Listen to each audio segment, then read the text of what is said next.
One day in history, someone asked God, give me a home where the buffalo roam, and thus God made McAlester. And here at this house on the prairie, the Buffaloes have returned for one of their final two home games with playoff implications galore.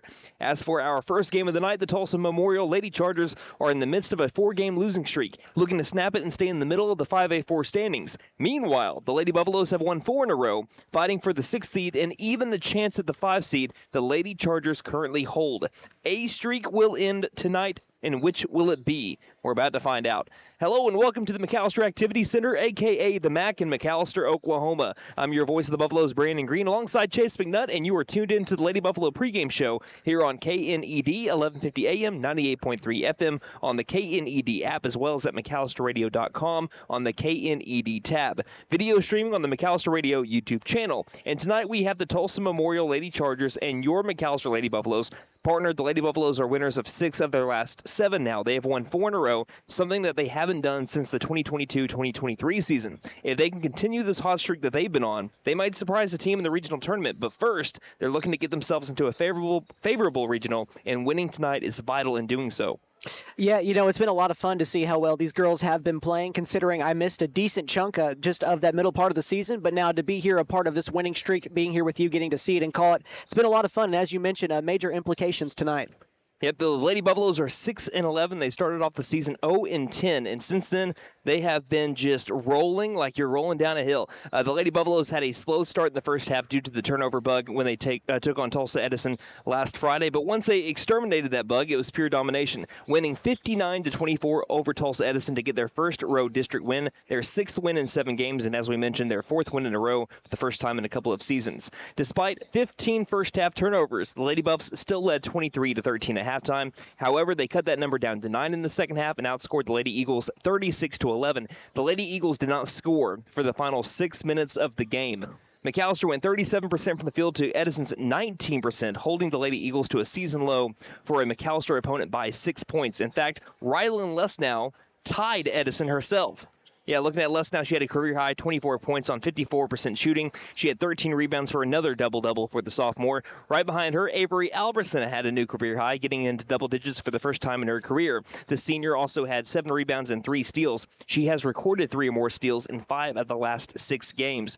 And also, Taylor Williams continues to be automatic. She was, again, 50% plus from the field last Friday, had 9 points and 12 rebounds, just a point shy of a double-double herself. And Cambry Zoomer, although she didn't light up the scoreboard, which she had 8 points, she had 6 steals, and that's the 4th time that she has had 6 or more steals this season. And you're looking at the entirety of the season, that's almost 25% of the season. She has stolen the ball 6 or more times from an opponent. So the Lady Buffaloes continue to be solid, and speaking of solid, they were even better rebounding the basketball last Friday as they won due to their insane advantage in rebounds, winning it 49-27. They won it by 23 boards. So that brings us into our final 3 games of the regular season, and they're all happening this week. We have Tulsa Memorial at home tonight. We have Pryor on the road on Valentine's Day night on Friday, and then we have Tahlequah for Senior Day at 1 o'clock on Saturday. So this will differentiate who's going to be at the top half of the 5A4 standings, who's going to be at the bottom, who's going to be going where. We're going to find that out by the time that this week is over. Right now, Coweta at number 1. They just need to win 1 game, and they're going to clinch their district championship. They are 11-0, and they are well above everybody else, plus 144. Durant looks like they're close to hosting a regional. They're 9-2, plus 98. Pryor at number 3, 8-3, plus 66. Will Rogers still staying in the top half right now by a game, 6-5, by 2 games rather, plus 17. Tulsa Memorial trying to catch up to Will Rogers. They're 4-7 right now at the 5th seed, negative 59. Tahlequah is at 6th, 3-8, negative 58. McAlester is at 7th. Same record, 3-8, negative 77, and these 2 teams have to play each other later on this week on Saturday. And then Edison, they cannot catch up to McAlester. They are locked in at the 8th seed at 0-12, negative 146. But the McAlester Lady Buffaloes obviously have a good chance to be able to jump Tahlequah if they can continue the hot streak that they've been on. They're only down by a game to Tulsa Memorial. So if they can beat Tulsa Memorial tonight and maybe beat Tahlequah later on this week, depending on what happens with Tulsa Memorial later on this week as well. The Lady Buffaloes could even climb up to the 5 seed, depending on how good of a week they're going to be having. So this game is vital to see if McAlester can jump up to the 5. And as we know, the higher that you climb up in the 5A4 standings, the easier your first round regional matchup is going to be. And I believe that it has changed up from last year. It's no longer double elimination throughout the regional tournament. It is back to the first game that you have, single elimination, and if you win that game, then it goes to double all the way until you get to the state tournament. So if that is the case, getting that first round matchup as favorable as it can be, we've seen really good teams, including the Quita Lady Tigers, who just a few seasons ago, we're talking about, again, the 2 years ago when McAlester won 4 games in a row, the Quita Lady Tigers lost to McAlester by a point in the regional tournament when they could have been state bound. So that is how important it is for McAlester to be able to win these games to see if they can get their season extended as much as possible. So now let's look at the Tulsa Memorial Lady Chargers. They're 8-14 on the year, led by head coach Roderick Hall in his second year at the helm. They're averaging 47.9 points per game. They're giving up 53.2 points per game. So the last time that these two teams played, it was earlier this season on January 14th. McAlester lost 57-46. Every stat was identical except 2 that highly swung in Memorial's favor. The Lady Chargers were 35% from 3 to McAllister's 11%. Fouls were also an issue for McAlester. The Lady Buffaloes had 20 to Memorial's 10. This led to 12 of 19 from the free throw line to Memorial, to just 5 free throw attempts overall for McAlester, where they made 2. So since that win, they have gone 3-6. They lost to Pryor. In the Roper Classic, they were Roper Classic runner-ups, only beating Edison by 9, but losing to Will Rogers by 13. They avenged that, or they doubled up on Edison, rather, winning 49-31 right after that. Lost to Quita, lost to Wagner, lost to Tahlequah, and then recently lost to Durant. So they're trying to break a 4-game losing streak. McAllister's trying to extend their 4-game winning streak. And if they're going to do that, they need to be able to beat Roderick Hall's daughter, because she completely tore up McAlester in the previous game. Matea Hall, she is a scorer. She's insanely good. She was a vital piece in the Sapulpa championship squad from a couple of seasons ago, and she's currently working down the low post on the left side of the half-court line in warm-ups right now for the Tulsa Memorial Lady Chargers. So so that McAlester can be able to match up with Hall and to be able to get this win, who are they going to be looking to be able to step up once again? And I think it's going to be someone that had a pretty big game last Friday. Yeah, it's going to be Rylan Lesnow. Excuse me. I stole some of your prep work earlier today. I saw that Lesnow has not fouled out in the last 6 games. And if you remember, that was something that we talked about last week when we were here for that Edison game. And 6 straight games, you know what their record is in those 6 games. They're 5-1 in those games when she's been available and she hasn't fouled out. So when she's available, she's a nightmare matchup for a lot of teams on the interior with how quick she is going to go along with the height. So if she can stay out of foul trouble, that will bode very well for this Lady Buff squad. All right, and going now to our keys to the game for the McAlester Lady Buffaloes tonight. Yeah, the Lady Buffaloes, they have struggled at times in that department, the foul department. That is what kept Edison around in that game the first time around. But in the most recent matchup, they corrected that in the second half. And they came out with a huge win over Edison, as you mentioned. That one, I believe the Lady Buffaloes just pulled away in that second half. And they've got to be able to deal with the pressure, because we've seen turnovers be an issue for these Lady Buffaloes as well. And some of these other players got a bit of a test last week when Zoomer sat in that fourth quarter, and they responded, and they were able to grab that win. And games like that will prepare you for when you're coming into games like this as well, as we get deeper and deeper into crunch time of the schedule here. But I think if they can handle the pressure well, stay out of foul trouble, I think they're going to be in a good position to win the game tonight. And the McAlester Lady Buffaloes, if they win tonight, then they will be tied for the 5th seed in the 5A4 standings. That is guaranteed with a win tonight, no matter what happens with Tahlequah. They'll be tied for the 5th seed with 2 more district games to go. And I hate to look too far ahead, but Tulsa Will Rogers, at that point, if they lose again, McAllister's only down by a game to them, and they're the 4th seed. So who knows what can happen this week, but it's going to be a very exciting week, and it begins tonight at the McAlester Activity Center here in Buffalo Country. McAlester and Tulsa Memorial coming up in 3.5 minutes here on your home for McAlester Sports, KNED.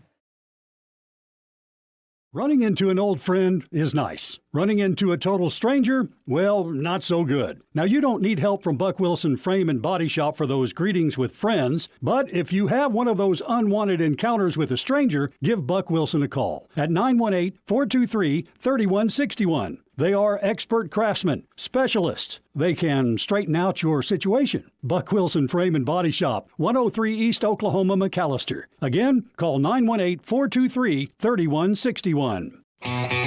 Hey guys, it's Sam from Sam Wampler's Freedom Ford in McAlester and Eufaula. With 2 locations to choose from, we have close to 200 vehicles on the ground and coming in. And with vehicles starting at $29.95, we have something for everyone. And if you need parts or service, we are loading up at both locations to serve you better. Plus, with our mobile service van and our pickup and delivery, we can help you with sales and service no matter where you are. So come see us at Sam Wampler's Freedom Ford in McAlester and Eufaula and let us make it happen for you.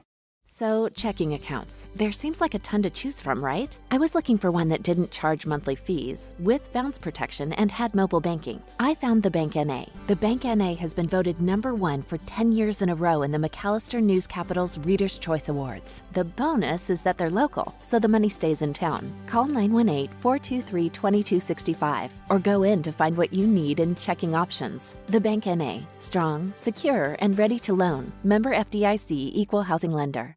Fitton Nissan has a sweetheart of a deal on the new 2025 Nissan Murano. A sweetheart of a deal? What does that even mean? It means amazing savings and unbeatable offers. And guess what? They also have a sweet deal on the 2025 Nissan Armada. Spacious, stylish, and a great deal? Everyone needs to check this out. They should, but hurry, the sweetheart deals won't last long. And don't forget to tell them Maddie sent ya.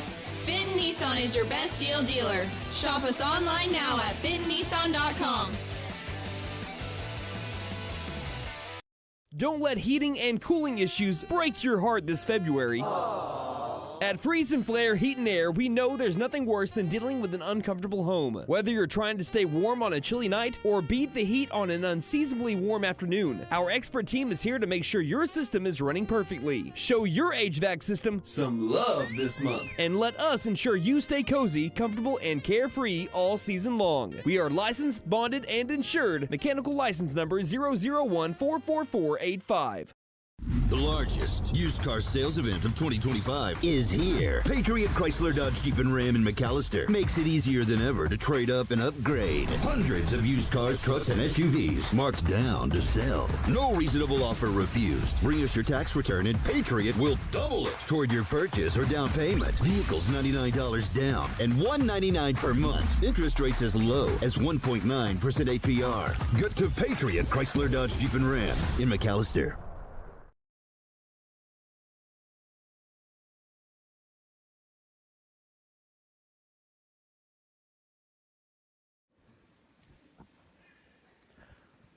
Welcome back to McAlester, Oklahoma, as we're joining us in the middle of our prayer, it looks like, or a moment of silence here.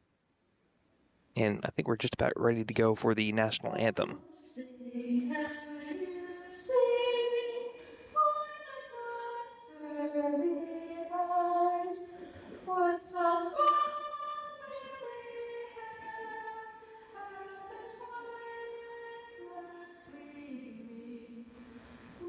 Stripes and bright stars, through the perilous fight, for the ramparts we watched were so brightly streaming.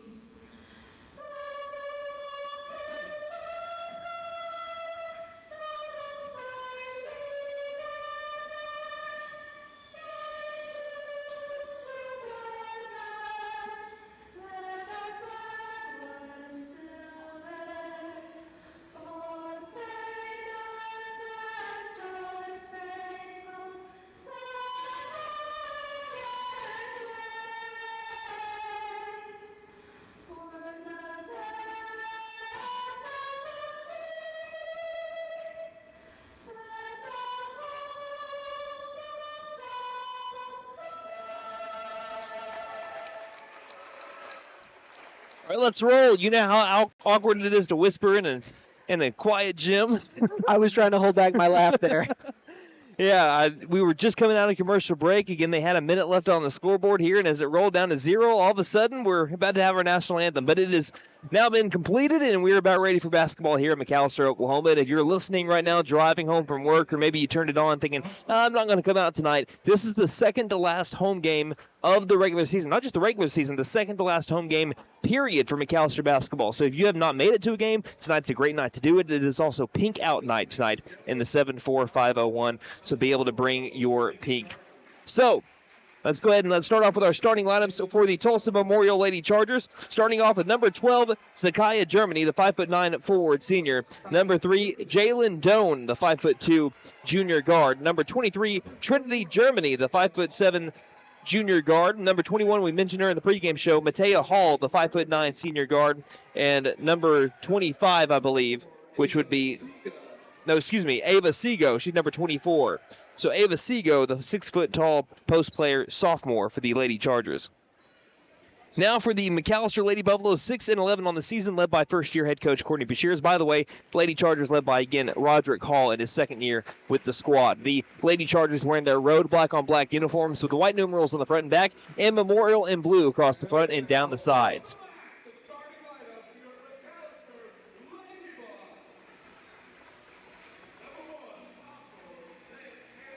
So starting off with our starting lineups for the Lady Buffaloes, sophomore guard number 1, Cambry Zoomer. Once again, coming off a 6-steal performance. Number 3, senior guard Avery Alverson. Again, a steal in every game this season but the season opener. The sophomore guard number 5, Rylan Lesnow, who came off a career-high 24 points and is Chase's player to watch in this game. Also, number 24, Shiley Mason, the senior guard, leading the team in three-point percentage. And senior center, number 45, Bodie Nystrom, leading the team in blocks per game. Lady Buffaloes wearing their pink undershirts underneath their jerseys. Again, the home white uniforms with the gold numerals on the front and back and gold in McAlester across the front. We're about to have tip-off brought to you by McAlester Clothing Consignment. Accepts consignments Mondays, Wednesdays, and Fridays and offers a 50-50 split. Consign with us and pick up great bargains. 1212 South Main, McAlester, behind Dollar General. Partner, any final thoughts before we get this one started? It's hard to believe that we're really coming down to it, the final 3 home games this week. But as you mentioned, it's a big week, a lot of implications coming up, but it starts tonight. You got to get the win. You have playoff basketball you're going to be calling this weekend over down the road in Crowder. Yeah, I'm excited for that as well. Looking forward to it. So Lady Buffaloes will be moving the ball left to right across your radio dial or video screen. Tulsa Memorial right to left. Ball's up in the air. Tip is won by... It's on the deck. And it looks like it's going to be won by Tulsa Memorial. There's a backcourt violation right away as it was grabbed in the front court on the left side of the half-court line, thrown back to someone on the opposite side. So Memorial wins the tip, but they immediately turn the ball over, and it's Lady Buffalo basketball here, 8 seconds into the first. So there's a quick turnover, and you end up getting possession there. I think that worked out about as well as you could because that means you also have the possession arrow in your favor. Cambry Zoomer lobs it, right wing, right by the three-point line, trying to drive in his Nystrom. Mid-range floater, won't bank in, gets her own rebound down low. Tries to get around Hall with the left hand and does so. Right around Ava Sego, and that'll make it a 2-0 early McAlester lead from Bodie Nystrom, the senior. Averaging 7.5 points per game, coming off a 5-point performance last Friday. Doan with the ball, right wing extended, bounce pass, right elbow. Hall on the drive, right side of the lane. Tough contested floater, it's going to be airballed. McAlester can't grab the board, though. Second chance, left wing threes in the air and sunk by Trinity Germany. And the Lady Chargers have their first lead of the game, a 1-point advantage with 50 seconds into the first quarter. Interesting there, Lady Buffaloes came out in a man-to-man, not in a zone to start off defensively. Tulsa Memorial shot 35% from the three-point line in their previous matchup in January. The ball goes rolling out of bounds, last touch by Memorial here. So it'll be an Avery Alverson inbound, left at the glass baseline here. Alverson slaps the ball and looks for an open lady. Finds Lesnow down low. Turnaround jump shot, well short, rebounded by Sego down the low post. Now Hall will take it down the floor. Again, she's a threat from anywhere on the floor. She pulls up from downtown and misses from about 5 feet from the three-point line. An offensive rebound deep into the corner, finds his way over to Germany, back outside. Straight away now Doan. Doan back pedals on up, guarded by Zoomer. To the white line she goes. Now steps on that circle, picks up her dribble by the circle, passes off it over to Hall, ankle right. Hall works off a screen just inside the three-point line, lobs it back out near corner. Quick swing to the left wing, Doan. Drives, kicks out, ball goes rolling towards the far sideline, and Hall couldn't save it. Rolls into the media table, which, by the way, with our scoreboard along the media table, all decked out in pink tonight for Pink Out Night. It's cool. I always loved this part of the NFL when I was a kid and getting to do it in high school. Quarterback pass directly to Lesnow, bounce pass quickly inside. Bodie Nystrom can't make the hard shot off the glass. And coming out with the rebound is Hall herself. She'll try to take it in transition, 3-on-3. Back outside, Germany tries to make it 2-2 from downtown. That one rattles out. And there'll be a foul here on the Lady Chargers. Zakiah Germany is going to pick it up. That'll be her first, as that was a nice box out for Shiley Mason. Just too much contact on the ensuing rebound attempt. Speaking of rebounds, Lady Buffaloes being out-rebounded 4-1 so far here the first 3 minutes. Most on the offensive glass, too. Yeah. And in the backcourt, Doan gets a steal ahead to Germany. Germany floater up will roll. Hung on the right side, the rim and just fell through, and now the Lady Chargers are up 5-2.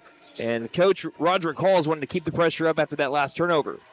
Pass near sideline. Mason double-teamed in the corner. Passes it around Germany, finds Albertson. Now they beat the press. Zoomer finds a lane, attacks the lane, goes up for a contested two, too short. Offensive board, Bodie Nystrom can't put it back in. And around the baseline, it'll be a rebound here by Germany. Lady Buffaloes have had some opportunities inside the paint, but a strong paint defense by the Lady Chargers have limited them to 2 points so far. Hall left wing, gets to the corner to Germany. Germany back left wing. Zakaya Germany takes the left wing three and sinks it. So Zakaya Germany ends up hitting the three. Trinity Germany had one earlier. Now it's an 8-2 advantage. 5:15 remaining in the first quarter. McAlester trying to beat another press. They do so with a pass to Zoomer down the near sideline. Zoomer drives, kicks late to Rylan Lesnow. Right block scores and makes it 8-4. Well, that's 2 possessions in a row. They've gotten to look at the basket. That's because they've gotten past the press. They just got to deal with that pressure and not get moving too quick. Hall behind the back dribble, drives in on Lesnow and dishes it right back. Matea Hall, her first 2 points of the game. It's now 10-4. McAlester trailing by 6. That was a really good move. She's one of the best players in 5A. As here's a pass that's knocked around a little bit. Doan jumps over Nystrom to get the steal. Hall pulls it from way downtown and misses another 3. She couldn't miss against McAlester back over at Tulsa Memorial. This time, 0 of her first 2. There's a lob over to Zoomer, left wing. Zoomer kicks it late with the bounce pass to the baseline. Mason for 2. Air ball, too strong. Rebounded by Zakaya, that's Trinity Germany. Trinity down the floor and will be fouled and won. A swipe of the arm by Avery Albertson on Trinity Germany leads to a 2, and that ball just completely rolled over the iron and fell to the bottom of the netting. Yeah, it's been a slow start offensively, and some of that comes with turnovers. The Lady Buffaloes have not handled the early pressure well. McAllister's first team foul, get on Avery Albertson. Trinity Germany trying to complete the 3-point play. Her team up 12-4 on the Lady Buffaloes. Now make that 13-4 as that one rolls in. 4:18 remaining in the first, and they're going to keep up this pressure here. It's only been 1 foul so far on the Lady Chargers. Across the half-court line now. Lesnow tries to bounce it late to the low post, and nearly getting the steal was Autumn Wright, who recently checked into the ball game. But her heel was stepping on that out-of-bounds line along the baseline. So we'll stay with the Lady Buffaloes in a stroke of luck. Albertson looks. No one's coming open. Finding Nystrom, low post, block shot by Hall. Rebounded by Bria Hampton. Again, they've already made a few substitutions here. Here's a pass over to Hall. Hall pass less now, stops mid-range. 10-foot floater goes. And right now, it's just the Lady Chargers firing on all cylinders. Yeah, that was a tough shot to hit. They've made some good moves as well, and they're finishing inside. The Lady Buffaloes haven't done that yet.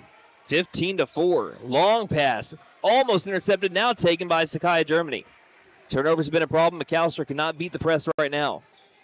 And when they have, they just really haven't been able to hit their shots. That's been the name of the game so far. 15-4, an early 11-point lead for the Lady Chargers. Currently sitting at number 5 in the 5A4 standings to McAlester 7th, but tied right now for 6th. Here's a pass out near corner. Now over to Hall. Angle left. Hall spin move, high post. Bounces late to the low post. Nearly traveling, but getting it back outside over to Hampton. Hampton now drives. Dishes late. Right wing 3. Good. They can't miss. Zakaya Germany hits another 3, and she's got 6 points. And Coach Bashirs has to call a timeout. It is 18-4. Lady Chargers leading the Lady Buffaloes. 3:08 remaining in quarter number 1 here on KNED. Don't let heating. McAlester Direct Primary Care offers 24/7 access to your provider, deeply discounted rates on labs and imaging, more time with your provider, same day or next day appointments, and even home visits for a flat monthly membership fee. We now offer hormone replacement therapy in addition to our other services. For more information, please stop by our office, McAlester Direct Primary Care at 6th and Carl Albert, or give us a call at 918-233-6522. He's Chase McNutt. I'm Brandon Green. Welcome back to the MAC here. 18-4. The Lady Chargers of Tulsa Memorial lead the McAlester Lady Buffaloes as they're trying to figure out something here. 3:08 left to go in the first. Coach Bashirs had to burn her first time out. We're coming right out of it. In the backcourt, Rylan Lesnow will pass over to the far sideline, and Zoomer Double teamed in the corner in the front court. Lobs up a prayer, finds Lesnow. Lesnow has a little bit of trouble with it. Now bounces it to the near corner to Mason. Mason tries driving past her defender, Hampton. Throws it at the feet of Hampton, and it bounces out of bounds into the McAlester cheerleaders. They'll stay with Lady Buffaloes. Needing something right now to counteract the Lady Chargers' hot start. Yeah, the offense has just been stagnant so far. And with the bounce pass in, we'll have a jump ball here, but there's the big advantage to McAlester, not winning the tip, but the early turnover. 8 seconds in, they get to keep the ball here. 2:46 remaining in quarter number 1. Lady Buffaloes trail by 14. And again, they need to get a little bit hotter in.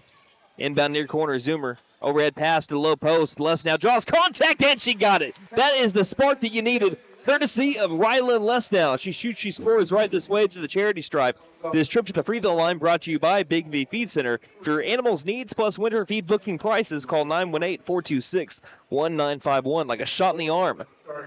And that's where you mentioned that having that possession there comes up huge. Instead of losing possession there, possibly going down by more, you cut it to possibly 11 if she can make the free throw.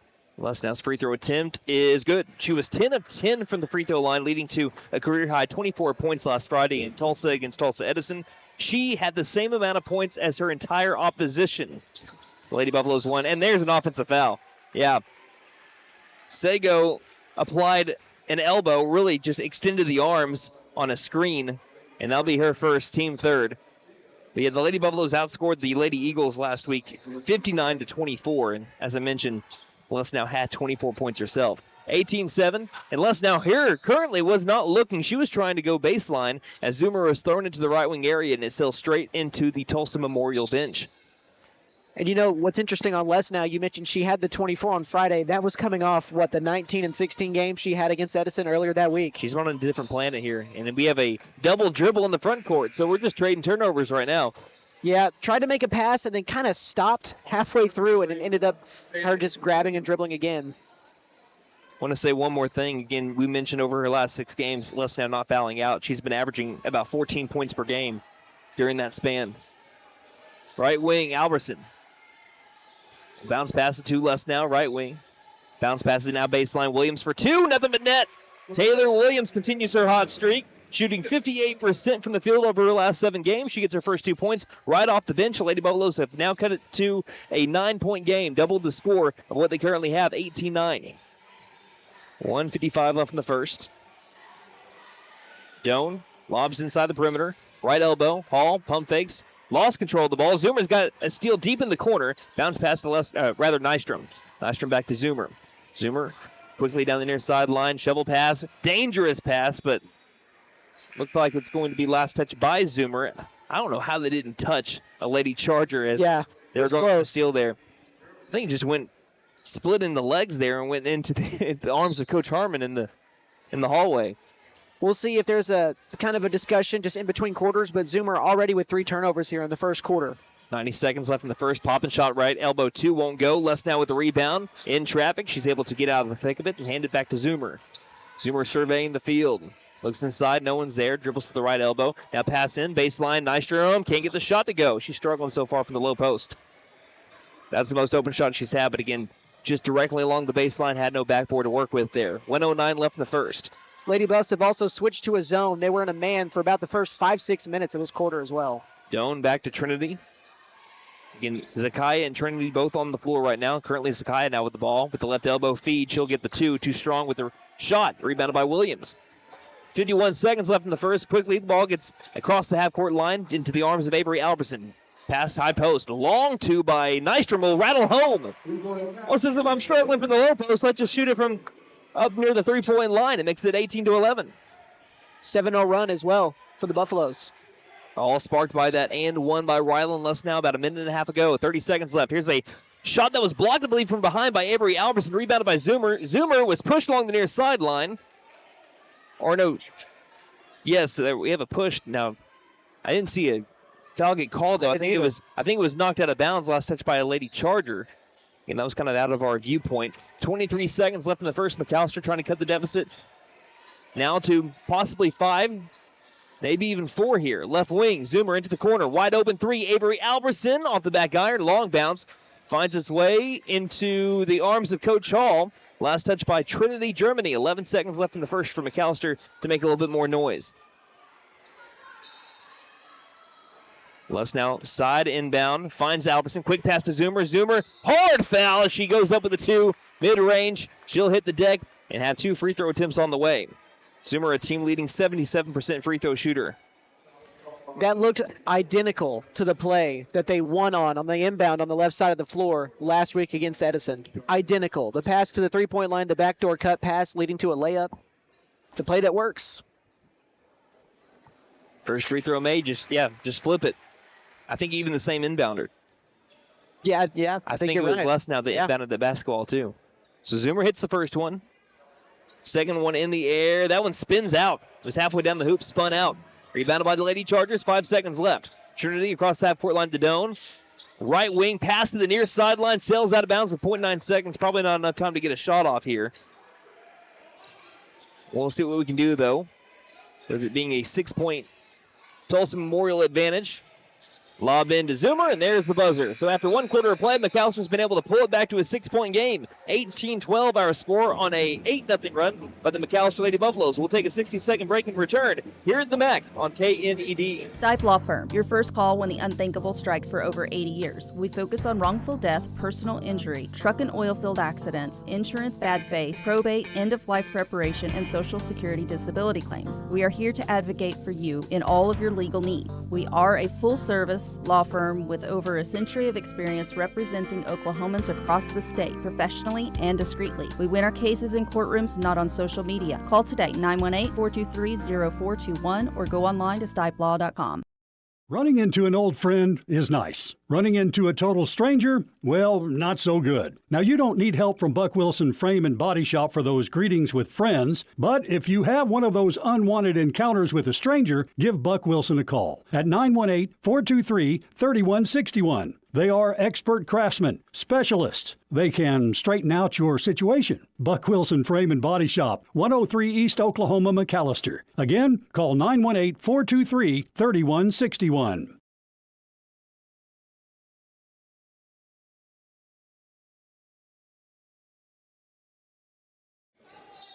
Welcome back to McAlester, Oklahoma, here in this District 5A4 matchup. The Tulsa Memorial Lady Chargers lead 18-12, but McAlester currently in the middle of an 8-0 run. Here's a straightaway 3 that won't go for the Lady Chargers. Trinity Germany, who hit a 3 to get the first 3 points for the game for Tulsa Memorial.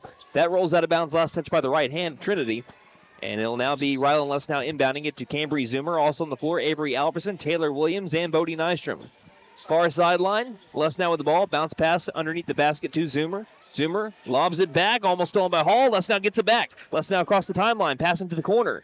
Avery Albertson back over to Lesnow. Lesnow penetrates the perimeter, back outside with a dribble. Top of the key pass to Zoomer. Zoomer feeds it left wing. Albertson looks around. Albertson starts her dribble. One dribble to the right wing to Nystrom. Nystrom guarded up by Hall. Hall looking inside. Now it's going to be a 2 by Taylor Williams, who gets it and 1. Taylor Williams continued to stay hot. Has a chance to make this a one-possession game if she can complete the and 1 shot. This trip to the line brought to you by Big V Feed Center. For your animals' needs plus winter feed booking prices, call 918-426-1951. Free throw attempt rims out, and it's still a 4-point game, though. But McAlester on a 10-0 run since going down 18-4. That was a well-used timeout by Coach Bashirs, I'd say. Yeah. Left front court, Germany to the top of the key to Hall. Hall looks inside, finds Trinity. Trinity splits the defenders, is fouled on the shot attempt that won't go, so she'll get 2 free throw attempts now. Trinity Germany with an early 6 points for the Lady Chargers.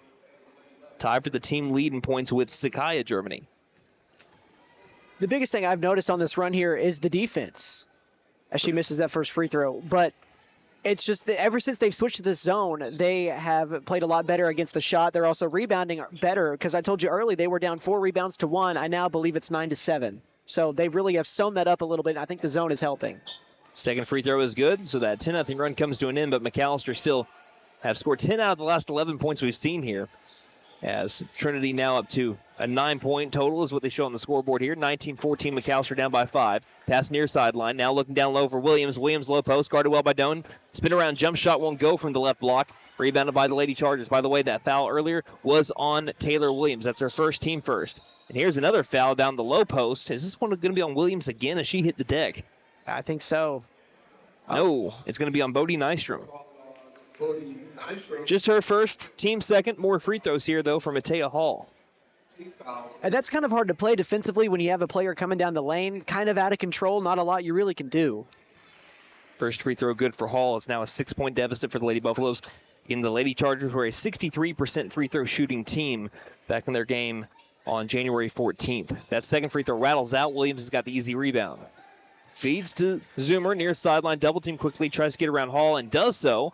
Now they have numbers, but they throw it ahead, trying to find Williams. It's almost intercepted by Sakaya Germany. She can't handle the pass. And it'll be a baseline inbound once again for the black and gold. Well, black and gold and pink today. Again, pink out 9 for the Lady Buffaloes. Albertson looks, finds Nystrom, low post, goes up for 2 after the hesitation move and scores from the left block. Bodie Nystrom up to 6 points. It's a 20-16 ball game. Lady Buffaloes down by 4. Nystrom, who made just one of her first 6, she's now made 2 in a row. Left wing, Trinity to Hall, right wing, steps into the three-point line area. Now takes a long 2 that's missed, back ironed, rebounded by Zoomer. Zoomer past Hall down the near sideline. Quickly, bounce pass to the near corner, driving, Lesnow for 2, gets the Buffalo bounce. And it's a 2-point game all of a sudden.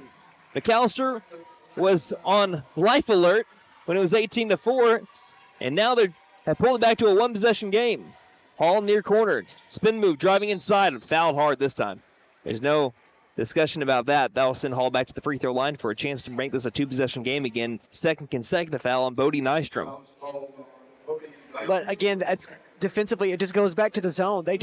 They look more comfortable in that defensively. You see a lot more help when the player's going down into the post, and obviously it's helping out. First free throw made by Matea Hall. Up to 6 points for the senior guard.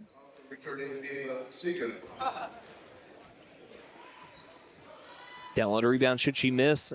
Nystrom and Williams. She does not, though, and it's now a 2-possession game again. 22-18, 5:52 left in the half. Memorial has not pressed McAlester so far today. Williams gets it to the high post. Nystrom free throw line jumper in and out. And Lesnow trying to climb the ladder to snatch the ball out of thin air. Hits it like a volleyball into the cheerleader, so it'll go back to the Lady Chargers here with 5:41 left in the half. McAlester has successfully pretty much pulled themselves out of an early hole, which a lot of teams can't do when you find yourself down by 14 points just 3 minutes into the ball game. Hall has her pass tipped, but finds the way to Hampton. Back over to Hall. Straight away. Hall, free throw line runner, will bank in. Tough too. Sometimes you just have to tip your cap, and that time they'll do that. Matea Hall up to 9 points. Yeah, that's, a low percentage shot that you'll settle with her taking. Just unfortunately, she made it for you. Lesnow beats the press with a dribble across the half-court line. Bounce pass near corner to Albertson. Albertson roams around the perimeter and backpedals on up near the circle. Albertson a feed to the right wing to Lesnow. Lesnow tried bouncing it with the right hand to Nystrom. Nystrom saves the ball. She's laying on her back. Finds Williams. Williams, short corner near side, throws it to the high post. Driving in, Lesnow runs over a lady. Does not get the charge call, and I think that Hall might have a good explanation for why she thinks that the foul should be on Lesnow, but Lesnow will say, I will take it. I'll take free throws as well. She completely lowered that shoulder into Matea Hall, but Lady Buffaloes will be awarded 2 free throws here on the shot. That'll be Hall's second personal, too. First free throw is made by Rylan Lesnow. That's the thing with especially officiating at the high school level. A lot of times you'll see people, especially fans, that will argue a call a lot, but as much as it taketh away, it also giveth as well at times. Yes, sir. And you know how I am. I try to tell you how it is, whether it be for McAlester or against it. I think Lady Buffalo's got the benefit of a call there. Yeah. Lesnow misses her first free throw in her last 13 attempts, and it'll be rebounded by the Lady Chargers. She was, again, 12 of 12 before that. Lady Buffaloes now trail 24-19 after Lesnow splits the trip to the line. On the opposite side of the far corner, Hampton lobs it to the front court, driving in Trinity. Floater from 8 feet out, banks in and one. Trinity Germany having a great game for the Lady Chargers. Now back to a 7-point deficit for the Lady Buffaloes. With a chance to make it 8 is now Trinity Germany into double digits with a quick 11 points. It's also 3 fouls on Bodie Nystrom, and I think she's going to come out here. She is. And Taylor Williams checks in. But with how well Taylor Williams has been playing, you feel a lot better if you had to sit Lesnow or sit Nystrom, because you have a player that's now shooting. She started off the season 26% from the field 10 games in, and now she's shooting 44% on the season. That's how well Taylor Williams has been offensively for you. The free throw attempt has been made by Germany. It's now a 27-19 ball game. Lady Buffaloes back down by 8. Into the circle, Lesnow Eyes down her opposition directly in front of her and throws it nearly right to her. Trinity Germany tips it around. It's still rolling into the corner, and it'll be last touched by Les now, as that is an ISO well-played defense there by Trinity Germany. She's again giving Tulsa Memorial points and then giving them second chances here by getting the ball back. In the corner, Doan feeds it directly down to the low post. Hall almost went up with the shot over Kaylee Knight. That was a kind of a mismatch there for the Lady Buffaloes defensively, but a good job by Les now coming in to swat that ball away, prevented the 2 attempt.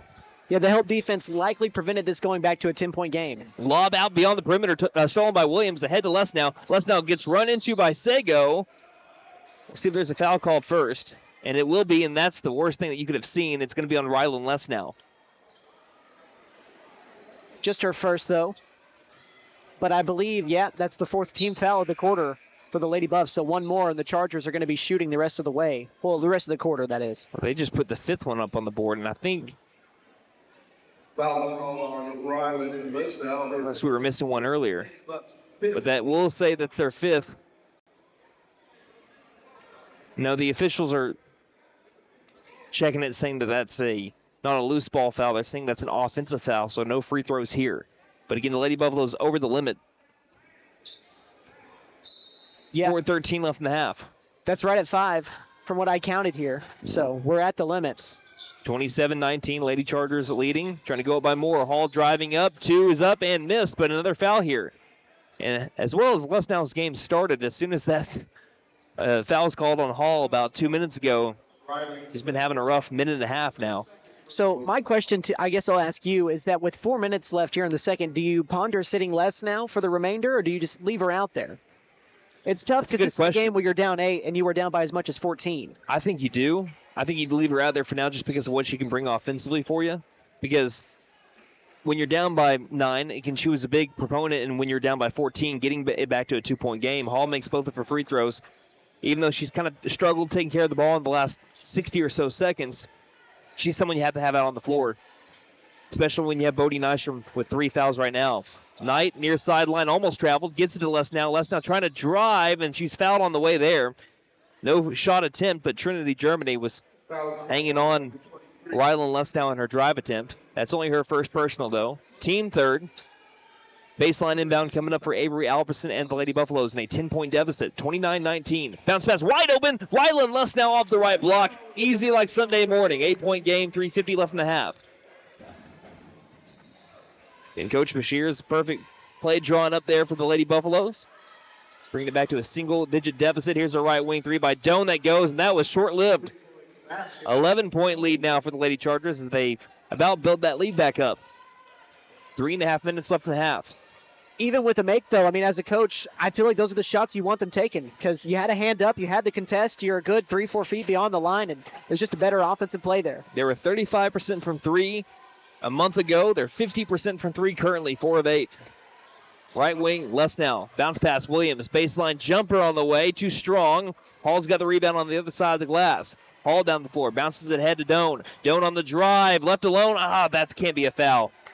That can't be a foul, especially when you're given that as Les now's 3rd foul. That cannot be a foul. Doan is going to go to the free throw line here for 2 attempts on minimal, if no contact at all, on Rylan Les now. I mean, you can see it here on the video. She stops herself and pulls her arms back to avoid the foul. So I don't know what else she needs to do in that situation, but now I'll ask it again. Do you sit her? Yes. Yeah, I think it's a no-brainer here. And Charlie Mason will come in. First free throw is made, but that's tough. I don't know. I think that's one you let go, personally. I think so, too. And now you've created a situation for the home crowd to where at any time that you see any of your players have any type of contact at all down, they're going to be wanting a call. They're going to be wanting a call. So you've set yourself up in a bad position here for the remainder of the night. There's a whole other boys game coming up, too. Yep. Here's a rebound by Zoomer after the second missed shot. Again, splitting the trip at the line there. It was Doan. Down the far sideline, Albertson tried getting around Doan. And that'll be foul number 4 here on the Lady Chargers. They have no more really to give. That's going to be Doan's first. Again, team 4th, 2:56 left in the half. Something interesting of note here, the Lady Buffs have shot 6 less free throws. They're 3 of 6 compared to the Chargers, who are 9 of 12 so far here in this first half. Kind of how last game played out between these two teams. Straight away 3 by Albertson. Need it. Won't get it. Offensive board, though, by Taylor Williams, and she says, "I'll got your back." Makes it a 10-point game on the putback, 33-23. Lady Buffaloes back down by 10, 2.5 minutes left in the half. Trinity fakes the pass left, does give it over to the right side to Doan. Doan back to the edge of the circle to Trinity, to Hall. Hall pumps and drives. Low post, 2 is up and short. Rebounded by Shiley Mason. Mason trying to create separation, banged in the Hall, and now gives to Zoomer. 2:18 left in the half. Lady Buffaloes trying to bring it back to a single-digit deficit. Right wing Williams. It just had the last 2. Gives inside to Mason. Mason got it and one. Shiley Mason with the 2. Cha-ching plus Tex. Lady Buffaloes with a chance to bring it to a 7-point game. Shiley Mason has only taken 2 free throw attempts this season, so here's her third. She's 1 of 2 from the line on the year. And Coach Hall will have to wait until after his timeout is over. 33-25, Lady Buffaloes trail by 8 to 2 minutes and 11 seconds left in the first half. We'll be back in just a moment on KNED. Hey guys, it's Sam from Sam Wampler's Freedom Ford in McAlester and Eufaula. With 2 locations to choose from, we have close to 200 vehicles on the ground and coming in. And with vehicles starting at $29.95, we have something for everyone. And if you need parts or service, we are loading up at both locations to serve you better. Plus, with our mobile service van and our pickup and delivery, we can help you with sales and service no matter where you are. So come see us at Sam Wampler's Freedom Ford in McAlester and Eufaula and let us make it happen for you.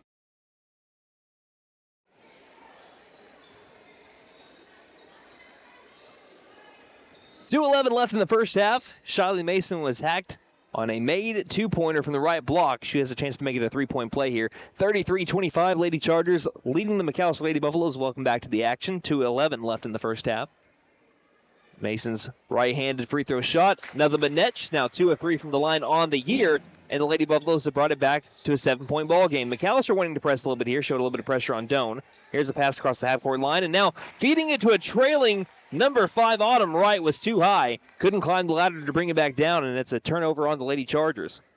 And the turnovers here have equaled themselves out. 5 for the Buffs, and now that's number 5 against the Chargers. But overall, McAlester has forced 7 turnovers. Bounce pass to Albertson, left wing. Bounce pass further into the corner. Now baseline to Mason. Mason tried to give it back outside the night. It was saved by a Lady Charger. Now to the low post to Williams. Williams reaches out and gets it to the near corner. Baseline jumper will be short by Zoomer. And getting it Knight in the thick of it. Back outside near corner 3. Zoomer. Paint it gold. Cambry Zoomer and that whole string of things going on. That was saved by Kaylee Knight, creating that opportunity. And the Lady Buffaloes now down by 4. McAllister's first made 3 of the ball game. Hall driving. Low post 2. Right around Taylor Williams to score. And it's now 35-29. Hall quickly to 13 points. That breaks up what was an 8-0 run as well for McAlester. Been a game of runs also. Albertson left front court, passes to the right side. Zoomer had the ball overhead for a moment, now backpedals. Back over to Albertson on the left front court side. 69 seconds left in the half. Mason kind of left alone. She can hit him. Left wing 3 is short. The team leader in 3-point percentage just came up a little bit short there. Rebounded by Hall. Hall, popping shot, right elbow, short. That ball gets tipped around a little bit. Taken by Mason in the corner. Hands quickly to Zoomer, who's triple teamed. Lobs it. Tries to find someone. Stolen by Doan of Memorial. And a quick foul on Knight. 48 seconds left in half. And since McAllister's over the limit, 2 free throws here for... It was the one foul. I believe it was Doan that was fouled. So Jalen Doan will go to the line. That's Knight's first personal. Sure, Zoomer also had a little bit of a complaint that she might have been hit trying to throw that ball to the half-court line. Doan's first free throw is made. Back into the game, Ava Sago. And no one will be down low to rebound. Coach Hall wisely saying, let's not do that, because if we foul someone immediately after a rebound, they get free throws too. Yeah, that's what you worry about here, being over the bonus. She makes that free throw. It's just that, especially in this final minute, is that if you're not careful, both teams could be shooting free throws here. McAlester already without Bodie Nystrom right now. Here's a steal again. Trinity Germany, 1-on-2. Will take it herself with the left hand, too hard off the glass. Bouncing around. Zoomer's got the board in the corner. Throws ahead to Knight. 31 seconds left. Knight ahead to Williams. Williams left elbow. Left alone. Now takes a runner from inside the paint. Too strong. Rebounded by Hall. Hall is fouled. You can't do that, especially when you're over the bonus. That's rather Ava Sago, not Hall. And now Sago to the charity stripe on the other side. And quickly 2 fouls on Knight. Both of them have been sending ladies to the charity stripe. And that was what I was just talking about. It was a 6-point game with 48 seconds left, and now half that time gone, and they have an opportunity to be down 10 now. Sego's first free throw, in and out. Once again, no one down low to rebound for the Lady Chargers, surrounded by white jerseys. I think McAlester can call this first half not really a win, but you like your chances a lot better in the second half. You just keep it to a single-digit deficit, especially considering that you were down by 14 at one point. This pass top of the key. Williams looks inside, finds Knight. Knight gives quickly to Mason. That's an easy left block, too. Lady Buffaloes pull within 7. 11 seconds left in the half. McAlester pressing. Long pass, finding Hall. Hall ahead. Right for 2. Missed the layup.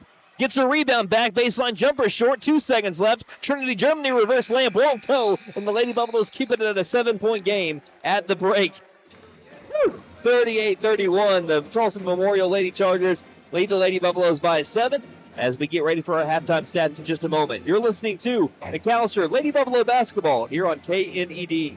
Vinton Nissan has a sweetheart of a deal on the new 2025 Nissan. So, checking accounts. There seems like a ton to choose from, right? I was looking for one that didn't charge monthly fees, with bounce protection, and had mobile banking. I found the Bank NA. The Bank NA has been voted #1 for 10 years in a row in the McAlester News Capital's Reader's Choice Awards. The bonus is that they're local, so the money stays in town. Call 918-423-2265 or go in to find what you need in checking options. The Bank NA. Strong, secure, and ready to loan. Member FDIC, Equal Housing Lender. Vinton Nissan has a sweetheart of a deal on the new 2025 Nissan Murano. A sweetheart of a deal? What does that even mean? It means amazing savings and unbeatable offers. And guess what? They also have a sweet deal on the 2025 Nissan Armada. Spacious, stylish, and a great deal? Everyone needs to check this out. They should, but hurry, the sweetheart deals won't last long. And don't forget to tell them Maddie sent ya. Vinton Nissan is your best deal dealer. Shop us online now at vintonnissan.com. Don't let heating and cooling issues break your heart this February. At Freeze and Flare Heat and Air, we know there's nothing worse than dealing with an uncomfortable home. Whether you're trying to stay warm on a chilly night or beat the heat on an unseasonably warm afternoon, our expert team is here to make sure your system is running perfectly. Show your HVAC system some love this month, and let us ensure you stay cozy, comfortable, and carefree all season long. We are licensed, bonded, and insured. Mechanical license number 001444485. The largest used car sales event of 2025 is here. Patriot Chrysler Dodge Jeep and Ram in McAlester makes it easier than ever to trade up and upgrade. Hundreds of used cars, trucks, and SUVs marked down to sell. No reasonable offer refused. Bring us your tax return and Patriot will double it toward your purchase or down payment. Vehicles $99 down and $199 per month. Interest rates as low as 1.9% APR. Get to Patriot Chrysler Dodge Jeep and Ram in McAlester.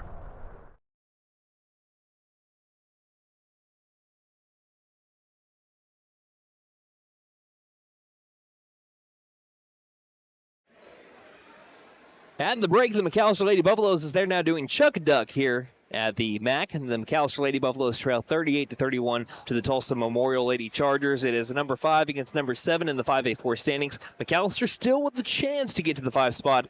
And there is no chance that they lose this game tonight. So we'll see how the first half played out with our halftime stats. That is brought to you by the fine folks at First Realty, 602 South 2nd Street, McAlester. Call 918-423-3122 or visit first-realty.net. For more than 50 years, First Realty has helped the residents of McAlester and the surrounding area with their real estate needs. Whether residential or commercial, First Realty will guide you through the process of buying or selling your home or business. You can view our property inventory online at first-realty.net. We update our listings daily. And don't forget, if you're into pickleball, the Pickle Palace is open. If you have questions, give us a call at 918-423-3122. Well, despite only making 1 3, Lady Buffalo's only down by 7 right now. Yeah, let's go ahead and talk about it. We'll start on the player side of the stats. Rylan Lesnow leading the way. Not like that's a surprise here for the Lady Buffs. She does have 3 fouls, so that'll be something to watch. Only 2 more till disqualification with 2 quarters left. She leads the way with 10, as I mentioned. Just 1 rebound, though, to go along with the 3 fouls. She's shooting 4 of 5 and 2 of 3 from the free throw line. And how about Taylor Williams off the bench, second in scoring, tied for second in scoring. She's got 6 points, 3 rebounds to go along with that. She's also grabbed a steal. Bodie Nystrom, she hasn't shot the ball particularly well, but still 6 points for her and 2 offensive rebounds, but she also has 3 fouls. So 2 of your 3 post players in foul trouble. That'll be something to watch as this game rolls along. Shiley Mason, she got the start tonight. She's got 5 points, 2 boards, to go along with 2 of 4 shooting and no fouls for her, so that's probably why she got a good amount of playtime there in that first half. She stayed pretty clean on the foul side. Cambry Zoomer, just 1 of 3 from the field, but that was a 3-pointer, and she also made 1 of 2 free throws to give her 4 points. Also has 4 rebounds. How about that? The point guard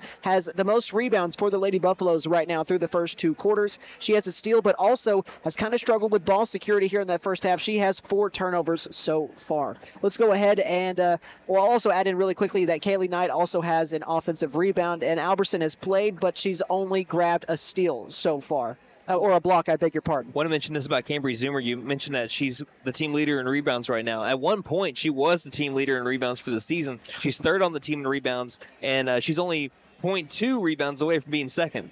She just knows where the ball's at, and she only stands, as we have listed, at 5'4". It's like the gas tank never dips below 95. Nope. It's insane. Absolutely. And now over to the team side of it. McAlester down 7, but they've actually made more field goals. They're 13 of 29 for 45%.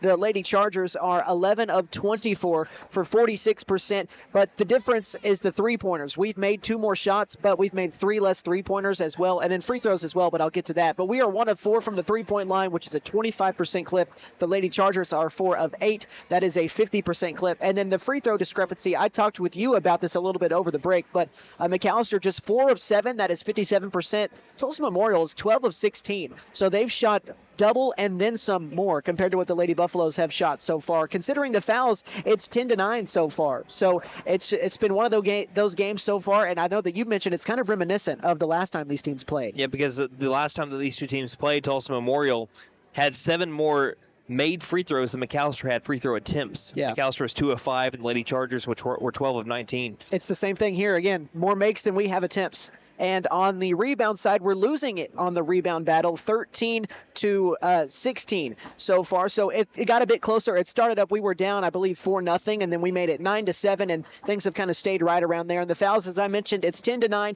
and then we have 3 steals compared to 2 for the Lady Chargers, and we forced 8 turnovers compared to 9 that McAlester has committed. And as I mentioned, we have 9 turnovers, 4 of those to Zoomer. We'll see if they fix that over the halftime break, moving on into the third quarter. And partner, it seems like, especially in that second quarter, they handled that pressure a lot better. Yeah, and these 2 teams are both handling pressure a lot better than they were a month ago. We had 40 combined turnovers between these 2 teams a month ago, and so far through the first half of play, as you mentioned, we have 17. So a lot. I mean, we're kind of getting close to that margin that we saw, but still, it seems like they've done a lot better. McAlester had 15 first half turnovers against Edison just last Friday. So although they're taking better care of the ball, what do they need to do in the second half to try to erase the 7-point deficit and get a big-time district win? Well, I think what gets them in trouble is when they try to make these 3-quarter length court passes with one hand, just trying to step around some pressure. I think that's what gets them into a lot of trouble as well. A lot of overhead passes instead of bounce passes in certain situations. So I think when they're very calm, the back and forth with the 3 men walking it up the floor, just to the left sideline, back to the middle, back to the right sideline, just kind of working that press slowly and being in more control. You're forcing the issue instead of letting the pressure come to you. I think that is what they need to continue to do, because we saw them do it and it worked out for them. And win the rebounding battle. They lost the rebounding battle, which led to a good amount of second chance points, which also culminated to what is now a 7-point deficit at the halftime break. But with the way they started to only be down 7, you got to feel good about your chances heading into the second half. 38-31 is our score. Again, the Lady Chargers lead the McAlester Lady Buffaloes, again, as Chase mentioned, by 7. We'll take a break, and when we come back in about 2 minutes, second half action here on KNED. McAlester Direct Primary Care offers 24/7 access to your provider, deeply discounted rates on labs and imaging, more time with your provider, same day or next day appointments, and even home visits for a flat monthly membership fee. We now offer hormone replacement therapy in addition to our other services. For more information, please stop by our office, McAlester Direct Primary Care at 6th and Carl Albert, or give us a call at 918-233-6522. Stipe Law Firm, your first call when the unthinkable strikes for over 80 years. We focus on wrongful death, personal injury, truck and oil field accidents, insurance bad faith, probate, end-of-life preparation, and Social Security disability claims. We are here to advocate for you in all of your legal needs. We are a full-service law firm with over a century of experience representing Oklahomans across the state, professionally and discreetly. We win our cases in courtrooms, not on social media. Call today, 918-423-0421, or go online to stipelaw.com. Running into an old friend is nice. Running into a total stranger, well, not so good. Now, you don't need help from Buck Wilson Frame and Body Shop for those greetings with friends, but if you have one of those unwanted encounters with a stranger, give Buck Wilson a call at 918-423-3161. They are expert craftsmen, specialists. They can straighten out your situation. Buck Wilson Frame and Body Shop, 103 East Oklahoma, McAlester. Again, call 918-423-3161.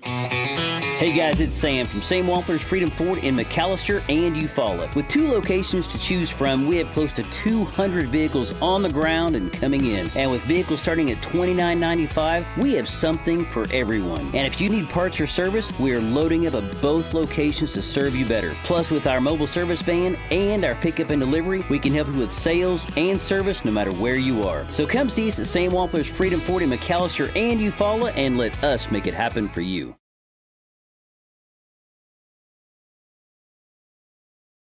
So we're flipping sides here as we're beginning quarter number 3. The McAlester Lady Buffaloes will now be shooting on the left side of the half-court line, while the Lady Chargers will reside on the right side. McAlester will get the ball to begin the second half, down by 7 to their Tulsa counterparts. 38-31 is our score. On the floor to begin the third quarter, Avery Alberson, looks like Shiley Mason, Kaylee Knight, Taylor Williams, and Cambry Zoomer. Again, Bodie Nystrom and also Rylan Less now sitting right now with 3 fouls that they attained in the first half. Alberson overhead pass near corner. Zoomer corner 3. Painted gold. She's 2 of 2 from downtown. Didn't know if she took more than 2 shots. And that quickly gives McAlester a 4-point deficit. As also quickly, 21 seconds into the third quarter, a foul on Shiley Mason. Yeah, she looked like she wasn't too happy with the call, but I thought it was the right one. Just reached across when really there's no reason to. That's only her first, so she's okay. 38-34, the Lady Chargers leading by 4 after the Zoomer three-pointer. Far corner, Doan trying to answer back with one of her own, and it's too strong. Zoomer tries to battle for the rebound, does get it along the baseline, lost it back, taken back by Sago. Now Zoomer's got a steal in the corner, and there's a quick foul. Who's it on? It'll be on Sago, and Zoomer gets the ball back. You were mentioning, we were talking about this at the break, Zoomer's rebounding ability. She just went up against somebody that stands half a foot over that, 8 inches taller than her, and she backed her up, was able to knock the rebound loose to grab it, had it stolen from her, stole it right back. And she's currently having a conversation with the official. That comes to an end. She gets the inbound from Mason, and we're back underway with the Lady Buffaloes trailing by 4. They were down at 1 point by 14. They brought it back to a 2-point game. Then it went down 11. Now back to a 4. Can they cut it even more? Zoomer to the right wing to Mason. Bounce pass. Baseline. Williams, 2 won't go. Hall's got the rebound. She stops in the backcourt. Lobs across to Doan, far sideline. 60 seconds into the third quarter. Long pass near corner. Trinity Germany takes a long 2. Airballed. Heading towards the baseline, and Germany can't save it from going towards the McAlester cheerleaders.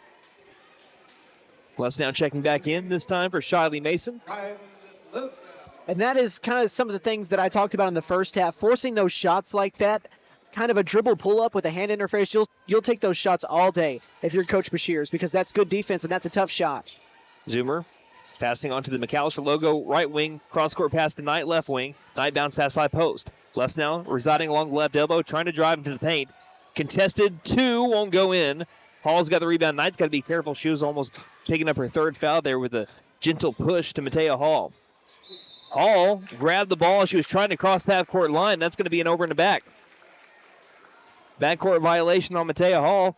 A minute 31 into the third quarter. Lady Buffaloes begin trailing 38-34. If you're just now joining us on the radio side of things, thank you for tuning in. This is Brandon Green alongside Chase McNutt. Zoomer's double teamed as she crossed that port line, passes the right wing to Albertson. Albertson penetrates the perimeter with the dribble, lost the control of the ball into the paint. As Lesnow in a Lady Charger, looked like Germany was rolling for it. A jump ball ensued. So Lady Charger basketball as they own the possession arrow. McAlester started to do this at the end of the second quarter. It led to a couple of turnovers. They will press here. Germany gets a quick pass to her, and then Knight picks up her third foul. She makes contact with Trinity Germany. You know, I think if Knight looks up there, she may have a steal. I think she was focused in on the player, not wanting her to get past her, get behind her, and I think maybe if she looked up, maybe that ball would have been in the air for her to make a play. That forces McAlester to back on up. Quickly, the Lady Chargers attack the paint. Going up for two and scoring is Hall. Hall's up to 15 points for the Lady Chargers. Right wing, Albertson looks inside, finds Lesnow. Lesnow is fouled, and she'll get 2 free throw attempts here. McAllister's first trip to the charity stripe of the third quarter. This trip to the line brought to you by Big V Feed Center for your animals' needs, plus winter feed booking prices. Call 918-426-1951. Lesnow, before she missed her last free throw, as her first one's in the air and made. She made 12 in a row, and she's starting a new streak as she makes the first one. Well, she continues to show why I picked her for my player to watch for the game. It's not just her height, but the speed that goes along with that. She's a matchup nightmare inside. Second free throw, another minute. Lady Buffaloes back down by 4.